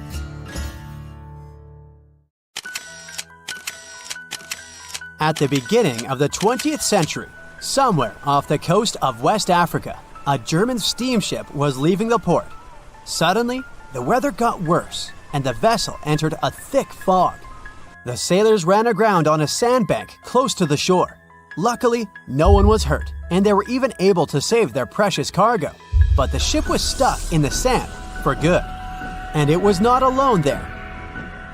Nearly the entire length of the western coast of Namibia is called Skeleton Coast. If the name sounds scary, that's because it is. This 976-mile-long beach line is among the most dangerous places on Earth. The local Bushman tribes believe that their supreme deity made this land when it was angry. The Portuguese were the first Europeans to set foot in Namibia in the 15th century. And yep, they didn't like Skeleton Coast either. Portuguese explorers thought this land presented the gates to the underworld. This is the place where the Namib Desert meets the Atlantic Ocean.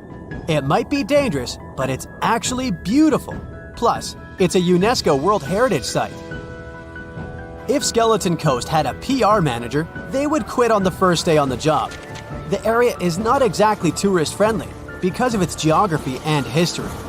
Beneath the sand and the waves, there is a secret ocean currently lurking for unsuspecting sailors. It's called Benguela Current. It flows towards the north along the coast of southern Africa. This part of the Atlantic is rich in marine life, but the current's land neighbor isn't that happy with the deal. This arid climate created the Namib Desert, one of the driest regions on Earth. And that marine life I just mentioned? It's sharks. 11 species of them to be exact. And yes, the great white decides to pop by once in a while. So far, we've got a desert landscape, strong currents, and sharks. Not a place for a beachside resort, definitely. But if someone ends up on Skeleton Coast, will they know they're in danger? Don't worry, they will. The beach is littered with wrecks of all sizes and shapes. If you remember that German ship I mentioned in the very beginning, its massive and rusted stern is now sticking out from the desert sand. There are some 500 wrecks in total scattered along the coast, and it's a mixed crowd, from Portuguese galleons centuries old to ships that ran ashore here in the 21st century. A modern fishing ship called Zela India managed to slip from its tow rope in 2008 and ended up on Skeleton Coast. Okay, it didn't escape on its own, it had some help from the elements. But it's better to be a tourist attraction on a beach than to be broken up for scrap. That's where the trawler was originally going, poor thing. Skeleton Coast's most famous inhabitant, to call it such a place, is the wreck of the Dunedin Star. The British cargo liner ran aground here in 1942. The massive rescue operation that followed reveals why it's so dangerous for sailors to end up here. The rescuers managed to save all of the crew and passengers, but at a heavy price. An aircraft and a tugboat were lost in the process. It took the last of the rescuers a full 2 months to return home to Cape Town. Why, you might wonder? One look at the map of the region reveals the reason. It's an endless sea of yellow, which is the sand. There are so few roads here, so Skeleton Coast is hard to reach by land. There are also legal obstacles. You need a special permit to drive into the area. But the skeletons in the name of the area don't only refer to ships, they also stand for animal bones. Most of these belong to whales and seals. Many animals have adapted to the area, so lions and hyenas roam the coastline in search of a meal. Yeah, now there are hungry lions as well, as if those sharks weren't enough. Other animals with a temporary residence on Skeleton Coast include elephants, cheetahs, leopards, and giraffes. In 1971, the Namibian authorities established a national park here, but except for surfers, after an adrenaline rush, they don't get many visitors. You can understand why. The Namib Desert is the oldest desert in the world, and it's not very tourist-friendly either. Those who travel to the region should pack sunscreen and a warm winter jacket. A weird combo, right?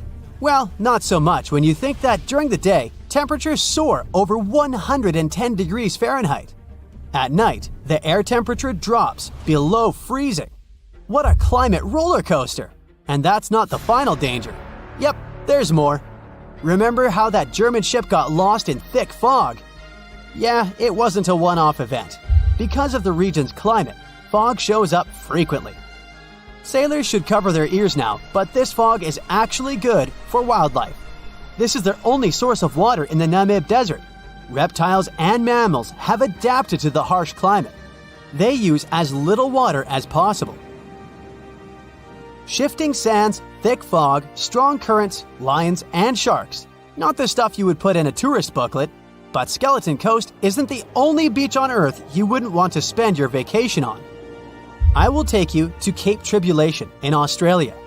The area covers some 48 square miles in the northwestern part of the continent. And no, the area is not as dry as Skeleton Coast.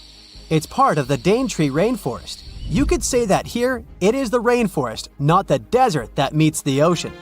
The beach at Cape Tribulation is straight from a postcard. But looks can be deceiving. Australia? Probably sharks. No, crocodiles are out here to get you if you decide to go for a dip in the sea. There are saltwater crocodiles that the locals call salties. Well, that's a cute nickname for such a dangerous reptile. And it's not just them. The wildlife seems to have a beef with visitors. From October to June, the waters around Cape Tribulation are full of box jellyfish. Their venom affects the human cardiovascular system. When touched by a jellyfish out at sea, swimmers won't have enough time to reach land for help. Vinegar helps neutralize the sting, so you might want to keep a spare bottle in your luggage. Crocodiles and jellyfish sound dangerous, but there's one more animal you should look after. It's the wild boar. It might sound funny, but you won't laugh when you're being chased by one of these across the beach. 21 million wild boars live in Australia. They're mostly active at night, making it even more dangerous if they charge at you. The best defense is running in circles. Wild boars can't cut corners well. That's probably why we don't see many of them taking up careers as race drivers. Cape Tribulation has one last danger installed for you, and it's not an animal. Out here, even the trees are plotting against visitors. The stinging tree got its name for a reason. If you try to pick one of its beautiful red berries, it'll fight back. Its prickles are like tiny glass shards. The less than pleasant effect on your skin will last for a month. Then there is this wait a while bush. Who keeps naming them like this? This long vine has spikes that grab hold and just don't let go. They are so strong they can pull a human off a horse. You'll have to wait for someone to come by and save you from this thorny grabber. If you are about to cross this Australian beach from the vacation list, hold on for a second. Tourism is booming here. The local authorities have restricted access to all of the danger zones. Visitors go swimming in dreamy water holes that are surrounded by lush vegetation. There are even ropes to swing from. Now, that's a beach you can finally relax on.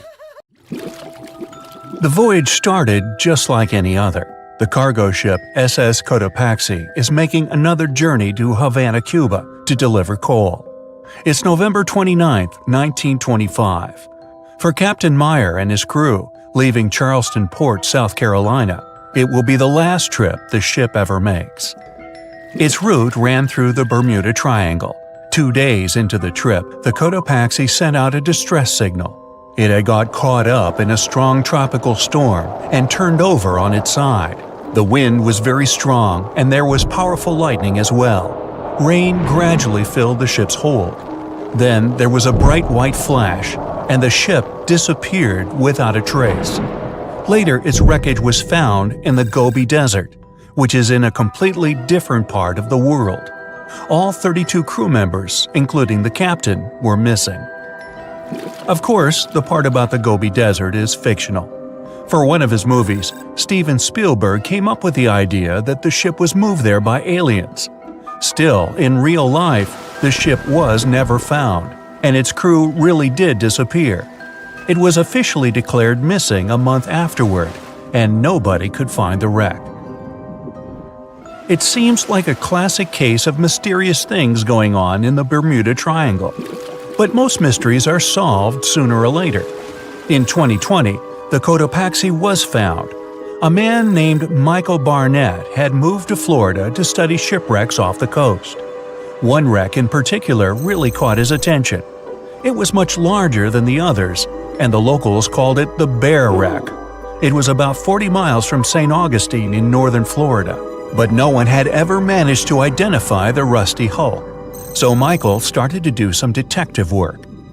He measured the size of the shipwreck and started working through all the information he could find. He researched hundreds of old newspapers, leafed through insurance records, and looked at artifacts found on the wreck. After hundreds of hours of hard work, Michael was sure it was the Cotopaxi. But a few years before, there had been a rumor that the same ship had been found off the coast of Cuba. The Coast Guard found the wreck of a cargo ship about the same size that looked a lot like the one lost in 1925. Michael was sure they were wrong, so he teamed up with some science journalists and kept investigating. Soon they discovered something that seemed to confirm Michael's belief. Divers found brass valves with the letters SV on them in the wreckage of the ship. Michael suggested these initials referred to Scott Valve Manufacturing Company. The headquarters of this company was in Michigan, not far from where the Cotopaxi had been built. The company had probably supplied parts for the Cotopaxi. So the puzzle seemed to be solved. The Bear wreck was really the missing cargo ship. But Michael still needed to work out why the ship had sunk. Did something mysterious really happen to the Cotopaxi in the Bermuda Triangle? Later, Michael found the testimony of the ship's carpenter among some old papers. The carpenter claimed that the hatches covering the coal on the ship had been in a terrible condition before it sank. Repair work on the covers wasn't finished before the crew got the order to sail to Cuba. So if the hatch covers were still broken during the trip, water could have easily gotten on board. This water probably flooded the hold during the tropical storm. This was the real reason why the Cotopaxi went down. There was really nothing mysterious about it. It was just a mistake made by ordinary people. But this is just one example out of dozens or even hundreds where ships and planes have gone missing in the Bermuda Triangle. We still can't explain some of these incidents. It seems like there really is something weird going on there. One of these strange events happened in 1948. A passenger jet was headed for Miami from San Juan, Puerto Rico. It disappeared in the same area as the Cotopaxi.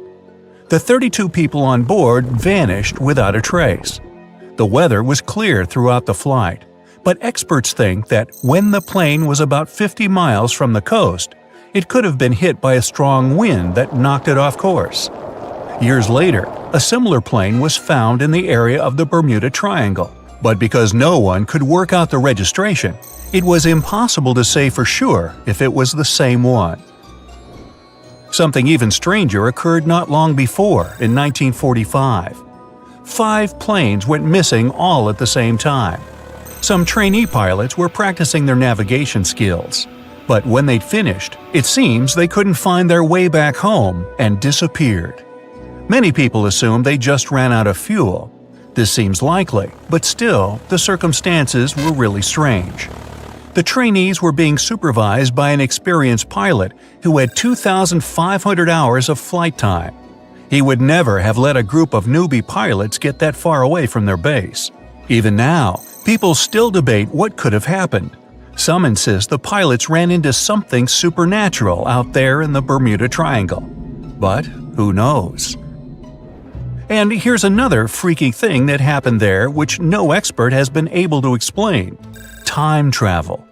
In 1970, Bruce Gernon was flying a plane from Andros Island to the Florida coast. When he was at 11,500 feet, a giant cloud appeared in front of him. It kept getting bigger and bigger, and he had no choice but to fly through it.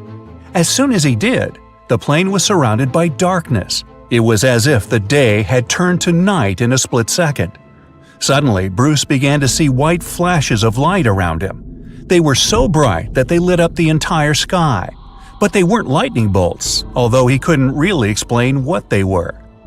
The plane continued through the strange cloud for almost a half an hour. Bruce noticed that the cloud changed shape during this time. The space around the plane turned into a tunnel. Then the tunnel started narrowing. Bruce became really tense as he tried to cope with the plane's controls. All his instruments and navigation equipment were going crazy, and the electronics stopped working. Then, a white light appeared at the end of the tunnel. Just like in the movies, the plane escaped the closing cloud tunnel at the very last second. Everything was fine, but now Bruce found himself in some white fog. He had no idea where he was. Then he managed to contact ground control. He was shocked when he learned that his plane was already in the airspace above Miami. It seemed that something impossible had happened. Bruce was meant to cover a distance of about 250 miles during the flight. This usually took 1.5 hours, but he had managed it in just 47 minutes, almost 2 times faster than normal. When Bruce landed, he went to check the amount of fuel left in the tank. It turned out he'd used up a lot less than the normal amount of fuel as well. Could there be a logical explanation for the time-traveling plane? Well, records show that a large number of sunspots were detected on the surface of the sun that day, and there was a strong solar wind. This could easily have made the electronics and devices on the plane go crazy. But what about the mysterious cloud? The Florida coast is a place where 2 large air currents meet. One has a high pressure and the other is a low pressure one. This causes a lot of storm clouds in the area. But people still debate how Bruce was able to cover the distance so quickly. Some people say that some kind of mysterious dark energy was involved. Others say it was a gravitational anomaly that curves space and time. Others think that Bruce is just a fraud. We still don't know the truth. So, is there really something supernatural about the Bermuda Triangle? Or is it all just coincidences and made-up stories? The truth is that no more planes and ships disappear in the Bermuda Triangle than anywhere else in the world. Do you know the feeling when you've been trying to solve one mystery for your entire life? Nope?